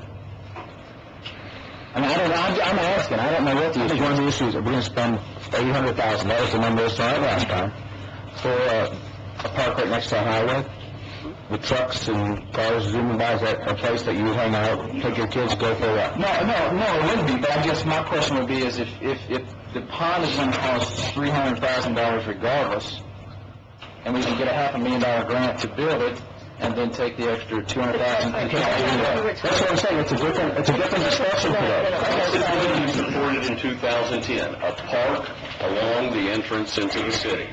I think what people are saying is in the past, this park starting project has been over $1 million. So the grant was not going to cover half of the entire project. Right. In the past, we did not get this diagram showing that storm sewers were going into this pond, and it was going to help alleviate some of our drainage issues. And these are things that we've tried to get in the past, but we haven't got them. Now we have them. Now it's a different discussion. Right. I mean, we didn't use the $800,000 price tag amongst ourselves. We heard it at the podium. And basically last time it was just a map with a blue 8 between 9th Street and 7th Street. There were no details. So, I mean, this is... And to clarify, I think the mayor and I had a conversation about that because I had some comments about the presentation because I was confused. And I think in those conversations, Delynn and I had some heartfelt words about the presentation. Didn't come across very clean. I didn't know whether what she was presenting. That's what the mayor was referring to about the conversation. So, you know, it is what it is. Absolutely. Now, as a citizen who owns a fair amount of property in that area at 9th and Spring, both sides of Spring Street, what is there now is an eyesore. I don't know what you all would call it, but what's there now is an eyesore. Some way of accommodating what Jacoby Tombs and Lands has been working on for many years and putting some closure to that would certainly give me a lot of peace of mind. We literally had $250,000 worth of damage and spent another $100,000 with massive backup pumps and everything else in our office after the flood a couple years ago in August. I personally would hope that the city council would see the opportunity of cleaning up the north end of Spring Street a bit, and whatever you do there, I hope you do it nice. Whether we do it, I don't really care. But I'd hope that you have the courtesy to the people that are trying to make the north end of Spring Street a little more attractive, and we certainly have, I hope. So. Andy, my concern is this was brought to the Drainage Board twice. The Drainage Board did not take action. Now you're staying here saying it's going to fix the drainage, it's going to... I'm confused, Andy. Drainage Board did not take action because it would help, but it will not alleviate. It will only help a little bit. Did we not have that conversation? What has changed that this now is going to take care of the flooding downtown? The Drainage Board. I don't think anybody has said this is going to cure all of the flooding downtown. Well, And what you said? yeah, I kind of heard that. To cure all of the flooding? No, that's when you said it was put in a bowl that's going to alleviate the flooding downtown. Is that not what the mayor It's said? going to help. I don't think this is going to cure that. I don't think anybody has said that. I'm just getting some information that I don't know. Hey, Dickie, what's the number on this? Ask a question, you get... Before you do that, just for clarity, what we were told last time was the total project was going to be $1.2 million. If you did the pond alone, it's $400,000. And the amenities was $800,000. That's why we're questioning the... You had to put the parking in, you had to get the parking in to get the $500,000. And we were told one other thing, too, that we asked the table to try to get some more information, and we were told we couldn't. It was time sensitive. We had to do a vote at that meeting. So, I mean, the information we're getting today is different than what we had before. For clarity, let me ask you to flip to page 2 of the document you were handed tonight. And my understanding is this is the document that was referred to previously. This has a great deal of green space north of the railroad tracks along 9th Street. That could be the difference in your prices you're getting because, as you can see, we're not doing anything north of 9th Street. I don't know if you all can... There are 2 different scales, but they're very similar. See all this space up here? That's not part of this project. Okay. That help anybody? That might have been part of it. That might have been part of it. Yes, before we heard, sorry. She put it up on. What's the number? I think there was one more. Well, I mean, I would just... we were told last time by city staff 1.2. Today we're told 750. And I would just like to get a breakdown or more specific so we know what it is. That's what my question. I can clarify. But this area, if you'll look right there, none of that is in this project. I'll lay this one next to it. I see. We are not doing anything up here as part of this project. Everything is south of 9th Street. That is 9th Street. 9th Street here was going away. We will continue 9th Street from Indiana Avenue west underneath I-60. So, Randy, you know that they changed the grant? I have no idea what they're doing with the grant. I'm just trying to explain the difference. I got you. We need to know the grant. Gotcha. 21. Does the council have any more questions? Motion to approve 2012 R21. A second. I have a motion and a second to pass 2012 R21. Any other discussion? I support it for several reasons, and I think I said it last time. When we have these storm sewers that are going to empty into this thing and hold water back while the combined sewers are going to the treatment plant, that's going to help alleviate some of the flooding issues. It's going to help alleviate some of the backflow. If I understand it right, correct me if I'm wrong, when you have all the water going to the same place. The park, I mean, we don't like the idea of a park, but what else are we going to do with that space? We're going to leave it sit for the next however many years? I'm not even sure it was the idea of the park, as it was the price tag that we heard from the last meeting. Okay, well, maybe that's what it was. Yeah. Maybe that's what my suggestion would be, put the pond in and see it, mow it, maintain it. I mean, that would be, well, until you get a plan to go further one way or the other. Well, I don't see much more than that right now other than sidewalks going around it. So whether the sidewalks line Indiana 9th and 7th, I don't really see the difference in kind of making the circumference of the pond. So, I mean... I don't want to interject. Please don't. We're at the end here. What? $500,000. If there's a question, we'll bring it up to you. I think we're at the last stages here. Any other discussion from the council? Can we get, when is the deadline on this? We were told it was passed. The grants get handed out yearly. Well, Okay. Mr. Ray, Actually, the Lynn was right about a month ago. We would like to add something from the council at that point in time because we're set to an income survey. We need to have all this done by the end of the year, so we don't have time to wait. She was right there. She said last month ago that we needed it. So time is ticking, and it's $500,000. We're not asking for any funding.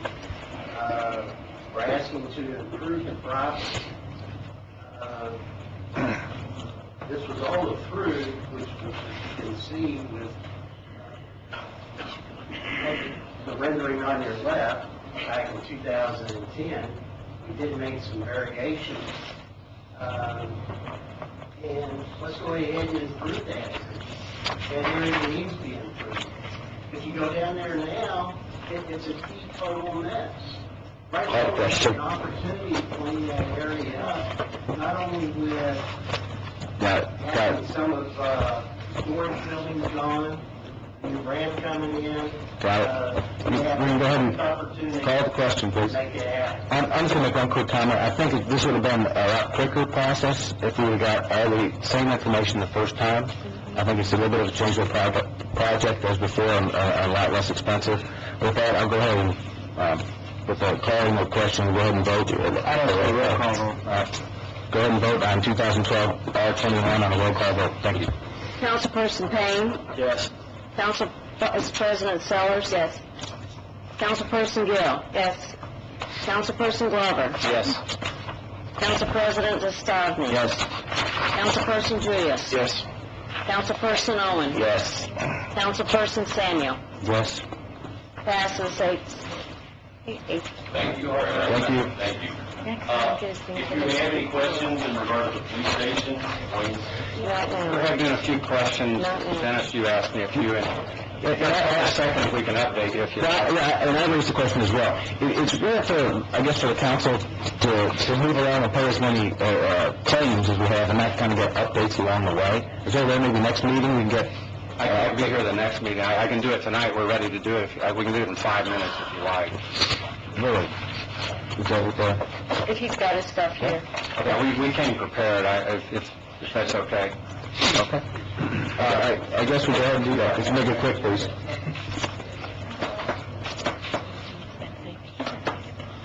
Should go to page 2. Here we go. Very quickly, the status of the police station, and at the end of this, I've got some explanation regarding the invoices. I've discussed those a couple times with Dennis, I believe. If you go to the next one, I appreciate it. Very quickly, down here on the lower side, the angled area, that's 10th Street. You can see the H-shaped building to the right. That's the fire station. The police headquarters there, the white element, you'll enter off of 62. There's an entry element that you'll see in an elevation here in a minute. We've got parking that wraps 3 sides of it, and there's actually retention pond at the rear of that parking. Everything naturally drains that way, so we don't have to install a lot of expensive underground piping. There is also an exit road or access road back to Woodland Court back there, so there's really 2 means out of this. In case there'd be an accident or something on 62, the police can't exit. And that's only going to be for police entry, right? My understanding. My understanding, and I don't know exactly how they're going to control that, but yes, that's what we were told, yes. Okay. Next one, please. There we go. Very quickly, the plan really has not changed. I will add, under the Mayor Galligan administration, my office did hundreds of hours of pro bono work on this, so if you think it's all about the dollars, it's really not. We spent a lot of time with the police. I can tell you, everyone we've talked to is incredibly pleased with the outcome. We think we've got a real, very functional plan here. You can see the white areas there. That's the circulation we have in here. It's an incredibly efficient plan. We don't have a lot of wasted space. You enter at the lower left-hand corner, kind of the public areas up there, and as you go deeper into the area, we've got the bays for evidence gathering and everything. They've really been very forward-thinking in putting this together. Next. You would. Sorry. Here's kind of an overall view. The entry element there, we've worked on the sun studies and everything so that that public element is a very welcoming element of it, so that it's open to the public. Quite honestly, the aesthetics of this haven't really changed from the days of us doing the pro bono work with the last administration. I think the police were very, very pleased with that. Next, if you would. Kind of the elevation from 62. You'll notice the large bollards in front for some security reasons to keep a vehicle from driving through the lobby there. So that's all been thought through. Next, please. round numbers, and I know that's very difficult to read, but you can, we're about 6.9 million on the right-hand side. You'll see the total. But that's kind of the all-in number. That's the range that we've been working toward. It did get bigger, and we made some revisions back, I think, like a lot of times they went through the cafeteria line and got to the cash register. So we've had very, very tight cost estimating. Reason we're presenting tonight is we need to get the wage rate hearing and all that scheduled for this. But I think we're in the ballpark. Next, if you would, please. Sorry. To answer the questions regarding the invoicing, the invoice on the left you'll see is basically from May of this year, and the highlighted element indicates that we were requesting 75% complete of schematic design. If you'll move to the right for me there, you can see in June we were asking for the remaining 25% of schematic, and we had already gotten through 90% of design development. If you go to the next page, please. On the left there. On the left you will see, there we go. We're in July here. You can see that we've now completed 100% of schematics, 100% of design development, and we're 50% of the way through contract documents. And this includes structural, mechanical, electrical, interior design, civil engineering, as well as architecture. So that's the numbers all to you. If you'll move to the right, thank you. That's August, and we're asking for an additional 35%, taking us to 85% complete contract documents. Next page. And then to the left, you'll see that we are now still at 85% complete contract documents at the end of September. The additional services was $3 million that we took out of the project, and we did that at about a 1.5% fee. We came back in and revised documents after they got to the end of the cafeteria line, and we're asking for 100% of that because it was already completed by then. Next. And then lastly, an invoice that may have come in the last few days is through October, where we've now completed our contract documents, we've completed design development and schematics, and we're waiting now to do bidding, and then the construction administration will take place throughout the entire construction of the project to complete it. So that's really where we're at, and if there's any questions, I'm more than happy to answer those. Based on a percentage. Well, was this based on a percentage, or how did we do it? No, we gave a fixed fee. Fixed fee. I truthfully don't think it's fair to an owner. If we can save money, I want to save money for our clients. Sure. I don't like basing our fees on, I don't know how you figure for you. Yeah. No, it was a fixed fee. I know you talked about a call center, 911 call center. Is that built in with this plan here? The area in the plan that is we do not have that shell space, no. It's set up that we can easily put 2 walls up and a roof, and you've got that area for it. Because I just suppose it was enclosed, but it's not enclosed, but the space is available to that enclosed. Absolutely. And the structure is modified, so the columns that we're putting in this first phase can easily add the beams to it and move on out. So very little disruption also. I have a question. At one point there was discussion known about having a drive connecting to the firehouse, behind the firehouse, you know. There is not one, Nathan, and I can tell you why. There is a drainage stream that the Corps of Engineers could not be more enthusiastic about. I give Tom Pop credit. Tom's our civil engineer in our office. He's gone through a lot of pain and agony working with the Corps, IDEM, DNR, everybody.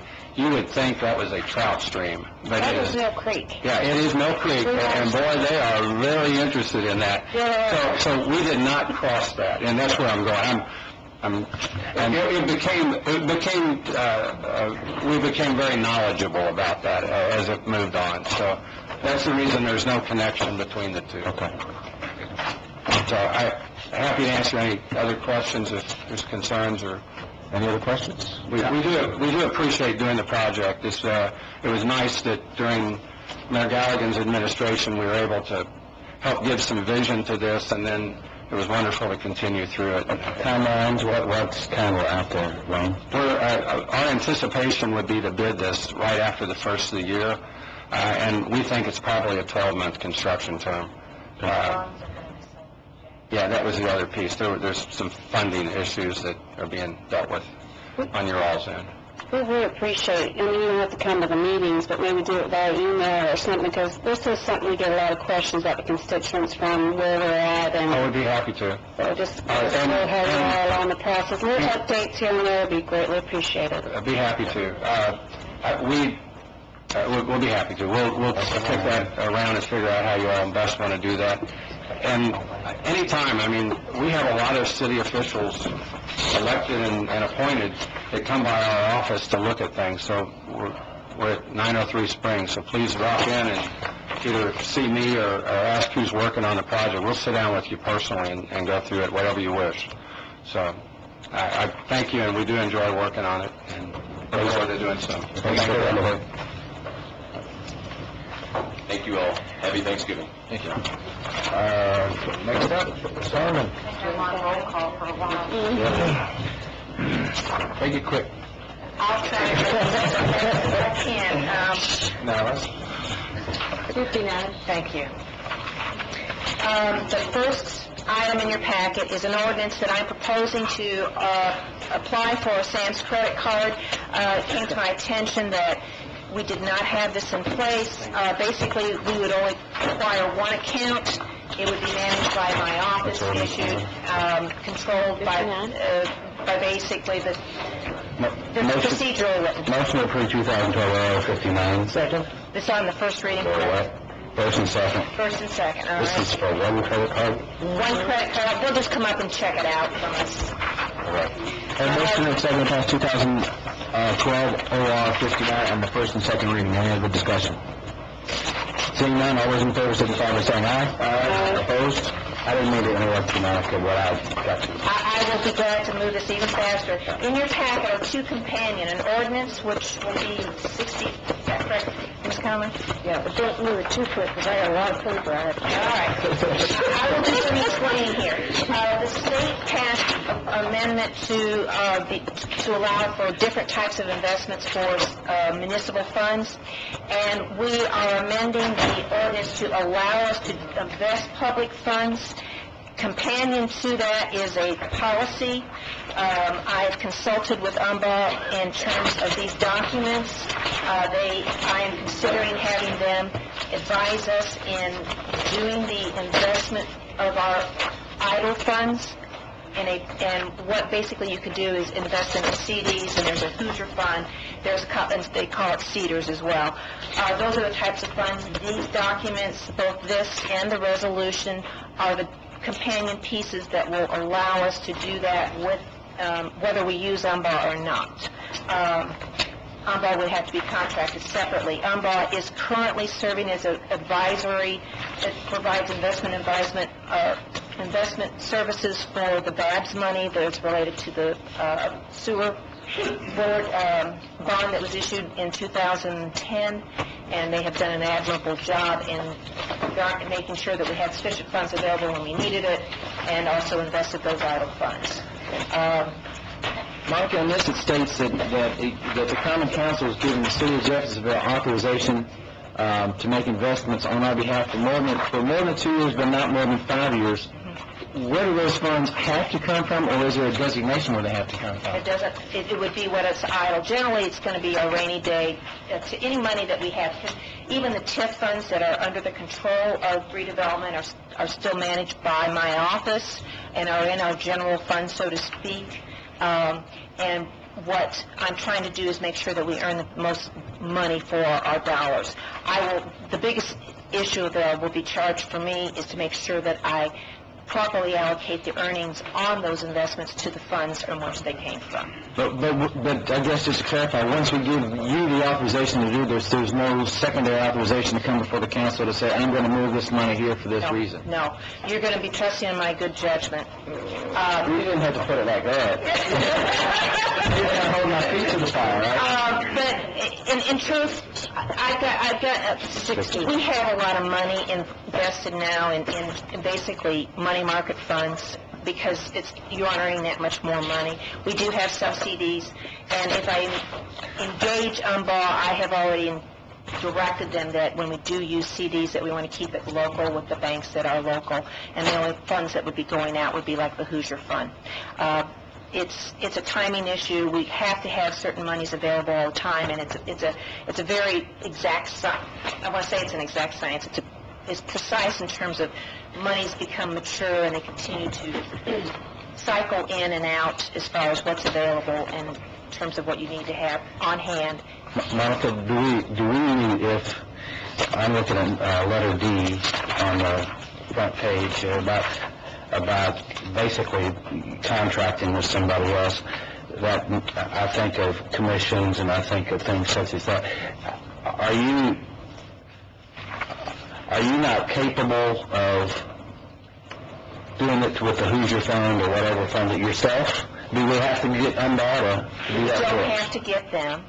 We can do it in-house, but it's a skill that takes time, and you have to continue to be on top of things and watching what you're doing. So you're recommending that, though? I'm recommending it. It's not a requirement, and I have not yet contracted with UMBAH. I have a question. Under A, it says you'd invest those funds for more than 2 years, but not more than 5. Right. This is the expansion of up till recently, you couldn't invest in more than a year's time, and the state has expanded that. I guess that's where I was going with this. I mean, you mentioned the emergency fund that we have, a rainy day fund. Right. I mean, but you also want to keep that liquid. In case of emergency, you might need $4 million, $5 million. And if there was an emergency such as that would arise, we could liquidate those funds. None of these funds are not, with penalty, of course, but we're going to be practicing and managing what we do here and moving. I would say I'm going to be moving very cautiously as to how I do this. But right now, we are not earning as much as we can. Are you, with this, there was an investment policy, City of Jeff. Is that one you're suggesting or one that's current?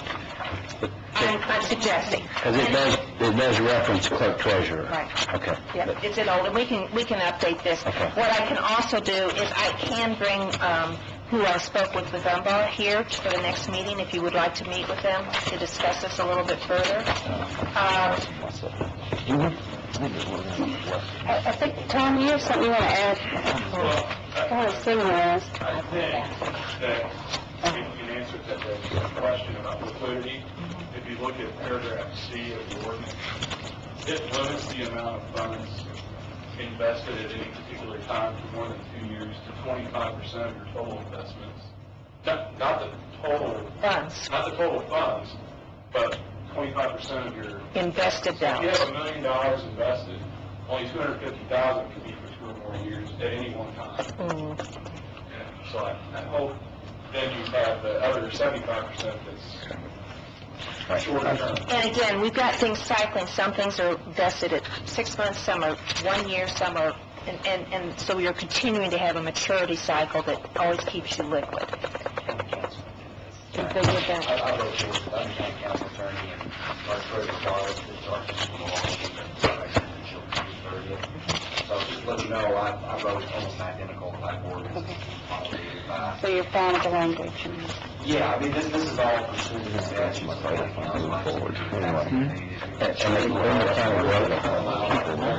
the county have any money to invest? I'm just asking a question.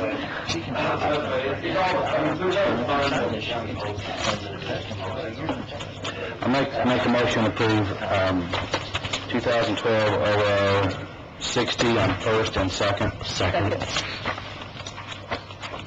I appreciate your all good questions. Just on the first and second? Yes. Well, motion second to pass ordinance 2012-60, is that right? And first and second reading. Any other discussion? Yeah. Seeing none, all those in favor signify by saying aye. Aye. Those opposed? Aye. It's a companion to it. Next up. Okay, yeah, while we have our gentleman to our left here, the resolution needs to be tabled until the ordinance is passed as final, so you need to... Motion to table, so next. Second. Motion is second to table, 22 is the number, so we'll table it. okay, well, motion second to table, resolution 22. Okay, there was so much discussion going on. May I ask, who made the motion to table? Matt, my second. Not in kind. On 22, on the resolution. Okay, I just want to make sure. Sorry. All right. That's okay. Any discussion? Seeing none, all those in favor signify by saying aye. Aye. Opposed? All right, Ms. Harmon. All right, the next two ordinances deal with, let's deal with the first one. This ordinance, I am attempting to clean up our funds in terms of what is no longer needed. And there is a list attached to this which reflects those those funds for which I am proposing to close. Any fund which has funds available will revert back either to the general fund, the parks fund, whatever's appropriate. There is one exception, and that is the I'm gonna have a brain gap here right now. Hold on a minute. The Indiana Department of the NDOT road. That one, we received money for bridge closures, and we continue to get money from that. That was originally money used to, that we received from the state of Indiana to complete some improvements, when I believe 62 was turned over to the city for maintenance. Does that sound correct? Yes. Yeah, you gave me that, yeah. I think that's the way that's happened. And that project is closed. However, subsequent to that fund being established, the council passed an ordinance which permitted the money that was related to the closure of 2nd Street to be deposited into that fund. And what I'm proposing to do is to take any funds that have arisen from there and divide it equally between the police and the sanitation's non-reverting funds, because those are the two departments that are involved with those activities. And any future funds that would arise from the closure of 2nd Street Bridge and or the Big 4 Bridge would also involve that money being distributed 50-50 between the two. We don't have, I don't think we have an ordinance to establish any fees for closing Big 4. Any ordinance for what? Closing fees, closing the Big 4. There is an ordinance that it was written, and I knew I should have brought it with me. Hold on a minute. There was an ordinance that directed the money that was collected for closing bridges on 2nd Street to be deposited. 2nd Street, but not the Big 4. But not the Big 4, no. Okay. Okay. I thought you said no. I'm anticipating that if that were to happen. Gotcha. I think that with the Big 4 Bridge, there will not be any more 2nd Street closures. Right. I would agree. And I don't think we will close 2nd Street. Yeah, yes. I might have a question about your fine print up here. Yeah. These ones with negative current balances. Correct. What do you do about those? Those have some posting corrections that will take care of them. Some of them had, this was at a picture on September 30th, and we have been making some corrections. I've identified some errors that were posted, and that's created that. This should have been a zero balance. So will there be none with negative balance? Okay. Right. And I'm requesting this to be done on December 31st so that it's effective January 1. I appreciate the fact that we're trying to reduce non-reverting funds. Can we reduce it almost to none? No, I think that there is still a purpose with those. You'll see in some others that are in here that I'm trying to simplify it even further, but... Yeah.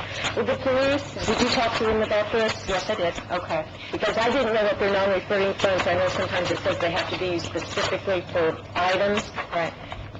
If they were okay with that. Anything that's statutorily required, I have to keep open. And there's one that's a continuing education one that has to be kept open. But this is just closing the funds relating to it. They're not necessary. A couple questions under the park part. Like, the youth football league, I mean, that fund's not used in any way? No, it's used, but what I'm going to be doing is consolidating them all into one. And that goes with the companion farther back down here. Okay, and then like the river stage? Again, it will be consolidated. We're creating one fund with all non-reverting. If you let me skip to the next one. We will still break out? Yes. And we keep counting of each one? Okay. Yes, and I'll explain that.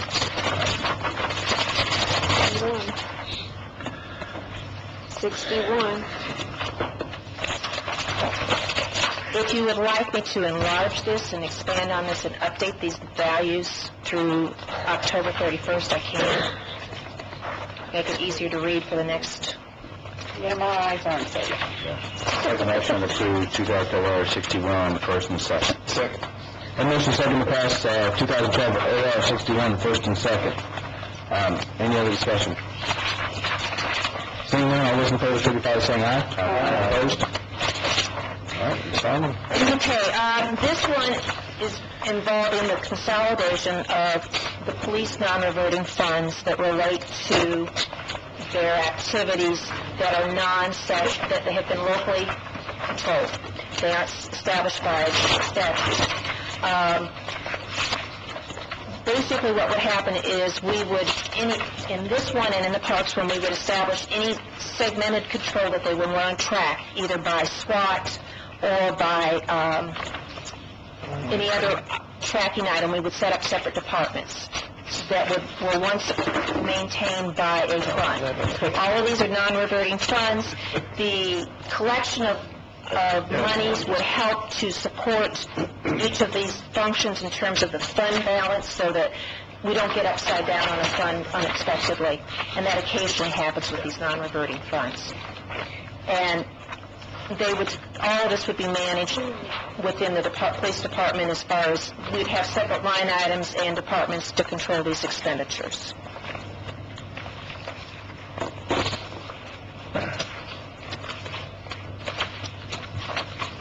So what you're condensing is 3 ordinances into one, correct? 3 funds into one, yes. What will this be?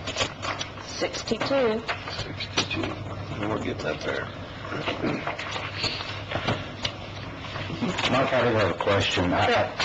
Because there are so many pages together, I don't know if this goes with, my question goes with this one we're talking about or the next one, but there's, in the middle of all this, there's ordinance 2008-004. That's where we established our Parks Authority.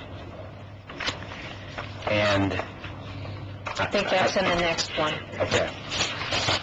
I'll hold my question. Well, let me ask you, I'm going to ask my question in case, but why are we voting to repeal or modify our Parks Authority?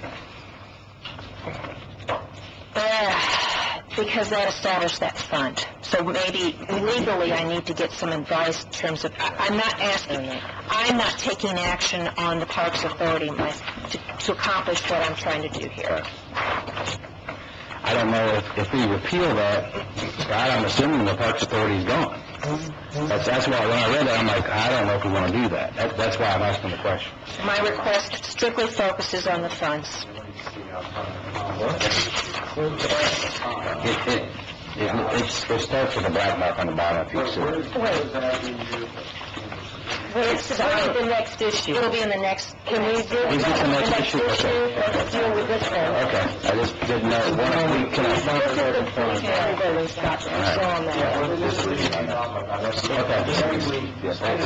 it? Yes, Mom. I am repeating the fines. Straighten up more. We can realize that, but I can, hypothetically, it's still going to be a brand new ordinance, a brand new number. I believe we have a 90-day publication. It may be Because we're repealing the other ordinances and enacting a brand new ordinance, even though it's the same. Is there another way to accomplish the same task? That's what legal minds to work has to do that. Because I'm not changing the fees. Right, and that was, when I saw the fines and that it was going to be effective January 1st and repealing all those other ones, we were having that discussion. There may be another way to do it, Is there a problem with that? Well, then I run into next year and I have to keep these funds open. That's what I'm trying to avoid. Oh, I could do it in less. Look at this. Look at that. Figure it out. Yeah. You should have cut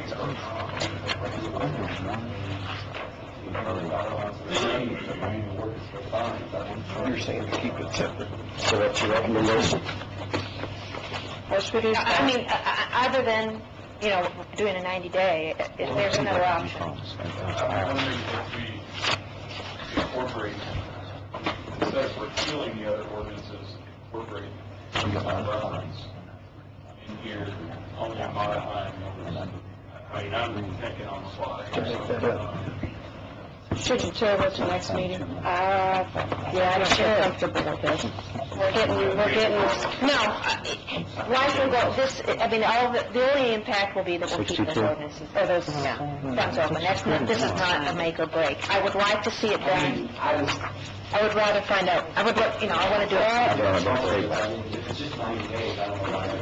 62. I move the table 2012-62. Second. Fair table the next one, too. There's a second to that. Okay, there's a motion second to pass, to table 2012, OR 62. Is that right now? Yeah. Any other discussion? Seeing none, all those in favor, signify by saying aye. Opposed? All right. The next one, do the same on this one, I guess, then? Yes, what I'm doing with this packet is, I'm listing what my objective is to take each and every non-reverting fund that was established under that Ports Authority ordinance that I believe was, 2008, wasn't it? When that was established? Right. You established all these separate funds, and what I'm wanting to do is consolidate them into one non-reverting fund. And then establish departments within that non-reverting fund to track the river stage, to track football programs, to track the parks activities, the ice rink, so on. You will get the same tracking in terms of profit and loss, so to speak, if you can have it, whether or not you're spending within your means. But you have the ability, it's much more condensed. In that setup, would you be able to use and move the money from any of these reverting funds? As long as the umbrella is saying... Correct. Yes, I would be able to, I wouldn't have to have those transfer, from funds, and the only thing I would need is council action if they moved it from a 100 series to a 200 series, but everything would be within the 100. Scott, have you looked at this whole, what, are we on this next one now, the park? Yes. So why is the parks in here? The only reason is, I referenced it here, was because these funds were established Under that authority. Under that authority. And I don't, we need to, I know, I did this myself. Well, I understand it. Not that big a deal. Ma'am, so one thing, Monica did herself that West reviewed them all, and let's go to I understand it. And it's not, trust me, it has nothing to do with that. We've already had a table for that. 63. Second. Motion and a second to table 2012 OR 63. Any other discussion? Yeah. Seeing none, all those in favor, signify by saying aye. Opposed? I'll need to get back to you on that one.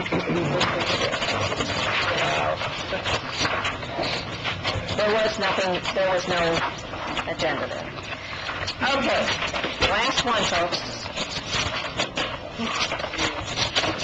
This I'm going to ask you to pass on first reading only. You'll note I've got a lot of transfers in and out. I am currently meeting with department heads to make sure that we have budgeted shortfalls as well as any funds available to cover the PERF and so on. If you look at the list, I've reduced the funds available under the Communications Director line item. I have funded at this point in time, based on the conversation under the clerk's office, money to fund that position under that department.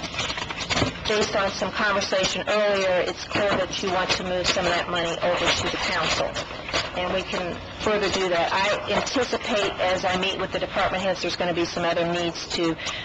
I'm trying to move money between funds and between departments to cover shortfalls and excesses to make sure that we meet our budget properly.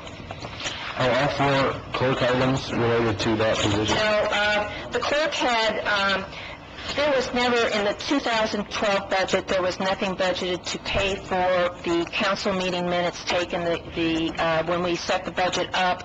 That was just an overlooked item, and so the $4,000 is to cover that, and then the $1,800 is PERF, similar to all other departments that you see that didn't have sufficient money for PERF. You will see PERF frequently referenced here. So the 3 items would be PERF, Communication Officer, and Social Security? And the $4,000 is for the council meeting that's below the Social Security line item. If you were to take out the Communication Director dollars for the... You understand where I'm going, right? I know. Yeah. If you're going to take the dollars out that you were originally going to allocate for that position under the clerk's office, you would take the $3,300 out. So the communication office, you said 3,200, 3,000 plus 300. Right. These two, okay.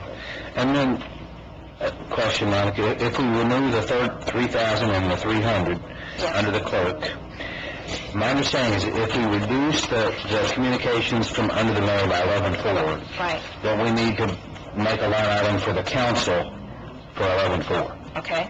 Now, what line item are you wanting to put this into? I mean, what I had previously prepared, if you were going to amend the ordinances that I prepared from last time, is what we did back in the spring. It was that other service charges. Okay. That's kind of what we did before. If we do it here, then we're good. So, is that correct? Are we using this money for something in particular, or are we just removing it from the mayor's budget? Just at this point in time, I've found out to be Right. just placing it there, some kind of like a placeholder.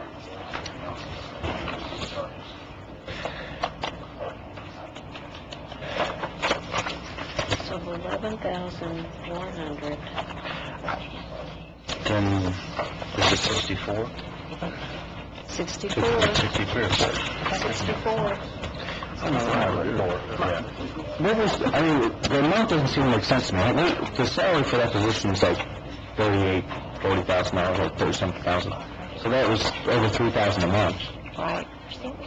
The budget was put back for a full calendar year. However, Ms. Ferris did not start in that position until sometime in mid to late February, and then so there's more than this is more than a full quarter's worth of wages. Close to it's around a quarter's wages, but she was paid for. It's about a quarter's wages, which is what she worked for about 9 months in that position. Okay, so if we're taking the 11.4 from the mayor, and we're going to put 11.4 to the council under other services. Under other services, do we need to add a line at the bottom here? Is that I will be making. I have to amend this. I'm advising council that this is not a final transfers and pluses and minuses, but I will make that move. Okay. So is the ordinance 3 readings, right? We can go first I'm reading. going to do 1 reading and 2 readings. I want to take this to the end of the year. So you're asking to pass on the first reading and you'll make those corrections or Correct. changes or adjustments? Okay. So then, Ms. Conlon, this is what? 64. Okay. We have a motion, we have a second? I have a question. Yeah, well, In the motion, can you include moving the 11 forward to council and removing the 3,300 from there? Good? Absolutely. We'll go ahead on the front, so we don't have to remember next time, okay? So is that a second to that motion? Yeah, I seconded that. Ms. Collins, did you get that? Yes, sir, I sure did. All right. And Monica, you understand? I understand. Right, okay. So we have a motion and a second to pass 2012 OR 64 on the first reading with those changes, moving the 11,400 and those other positions on the clerk. Any other discussion? Seeing none, all those in favor signify by saying aye. Opposed? Thank you. I appreciate all the time. I know this is a lot. Do we have another one? Oh, shoot, yes, we do. We don't have paperwork for it. That's the additional appropriation. This is number 13 that you added. Visiting Park. Yes, Visiting Park. As I recall, we only appropriate, this is a public hearing too, correct? Budget claims advertised, public hearing for the additional appropriation. Just real quick, you remember, originally the original bond ordinance that bond council prepared along with the appropriation ordinance for $1.5 million. Council decided to say we're going to increase that to $4 million. Right. But the original $3.5 million appropriation notice was already published in the paper. Right. So we approved $4 million bond, and we approved the appropriation, additional appropriation of $3.5 million. Then went back and advertised.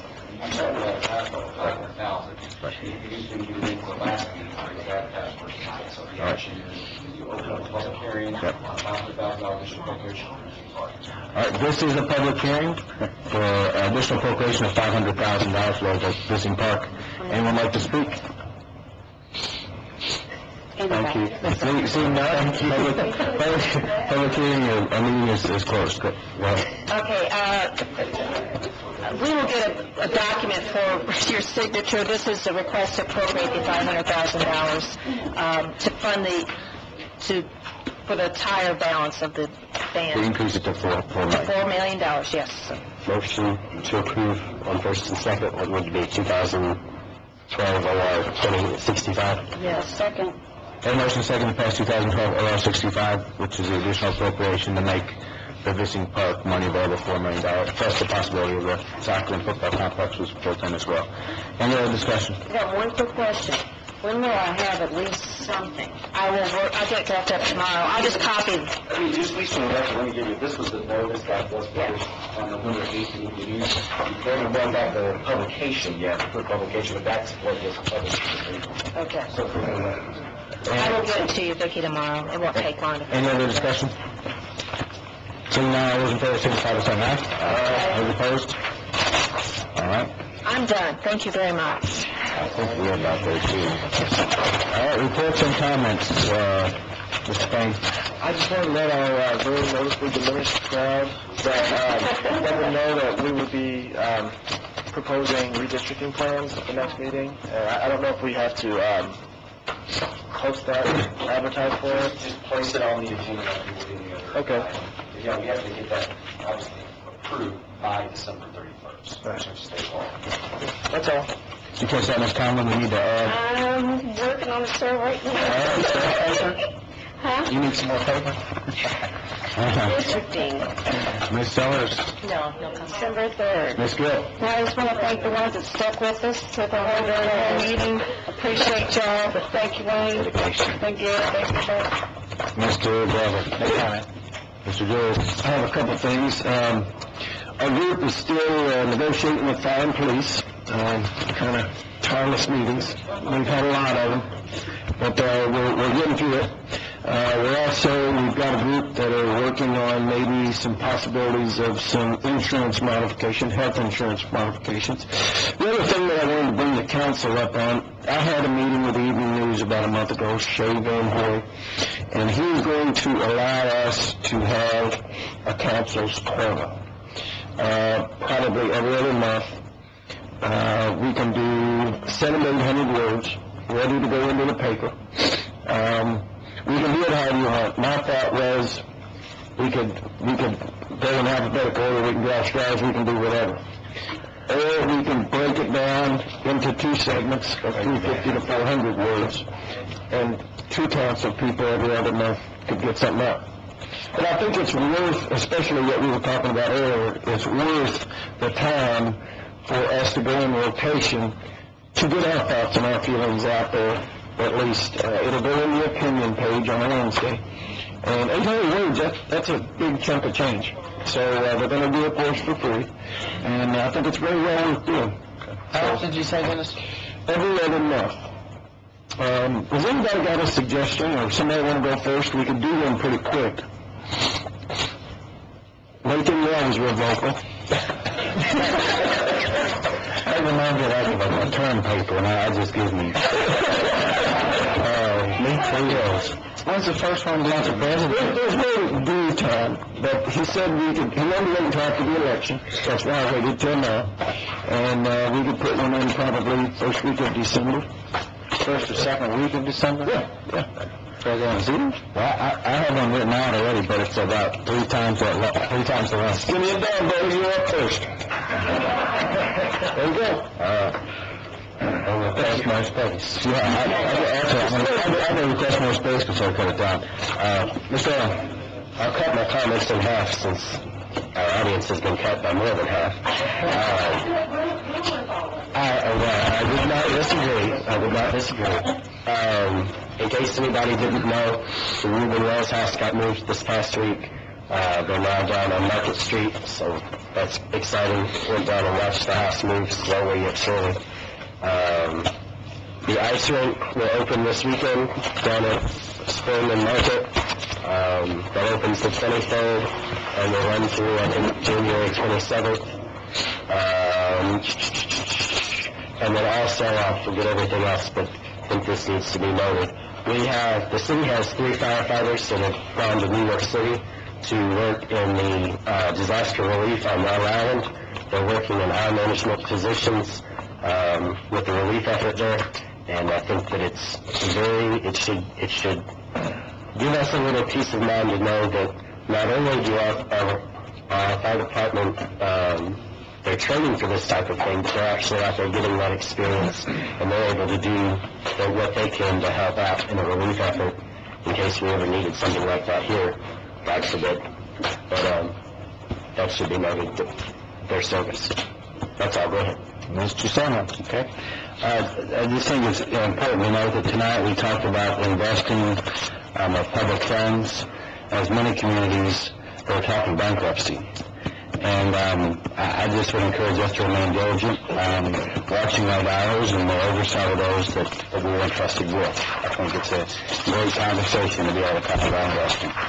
Second thing, there was a really unique meeting tonight, but one of the things that the mayor had mentioned, and I agree with, he said that he didn't believe that the communications between the council and the mayor had anything to do with the police not notifying the public, and I agree with it. I don't think they withheld that, and I just, hopefully our police will look at that and determine, could we have done better? I'd always look at that, because that's a very serious thing, and I appreciated Ms. Collier coming tonight.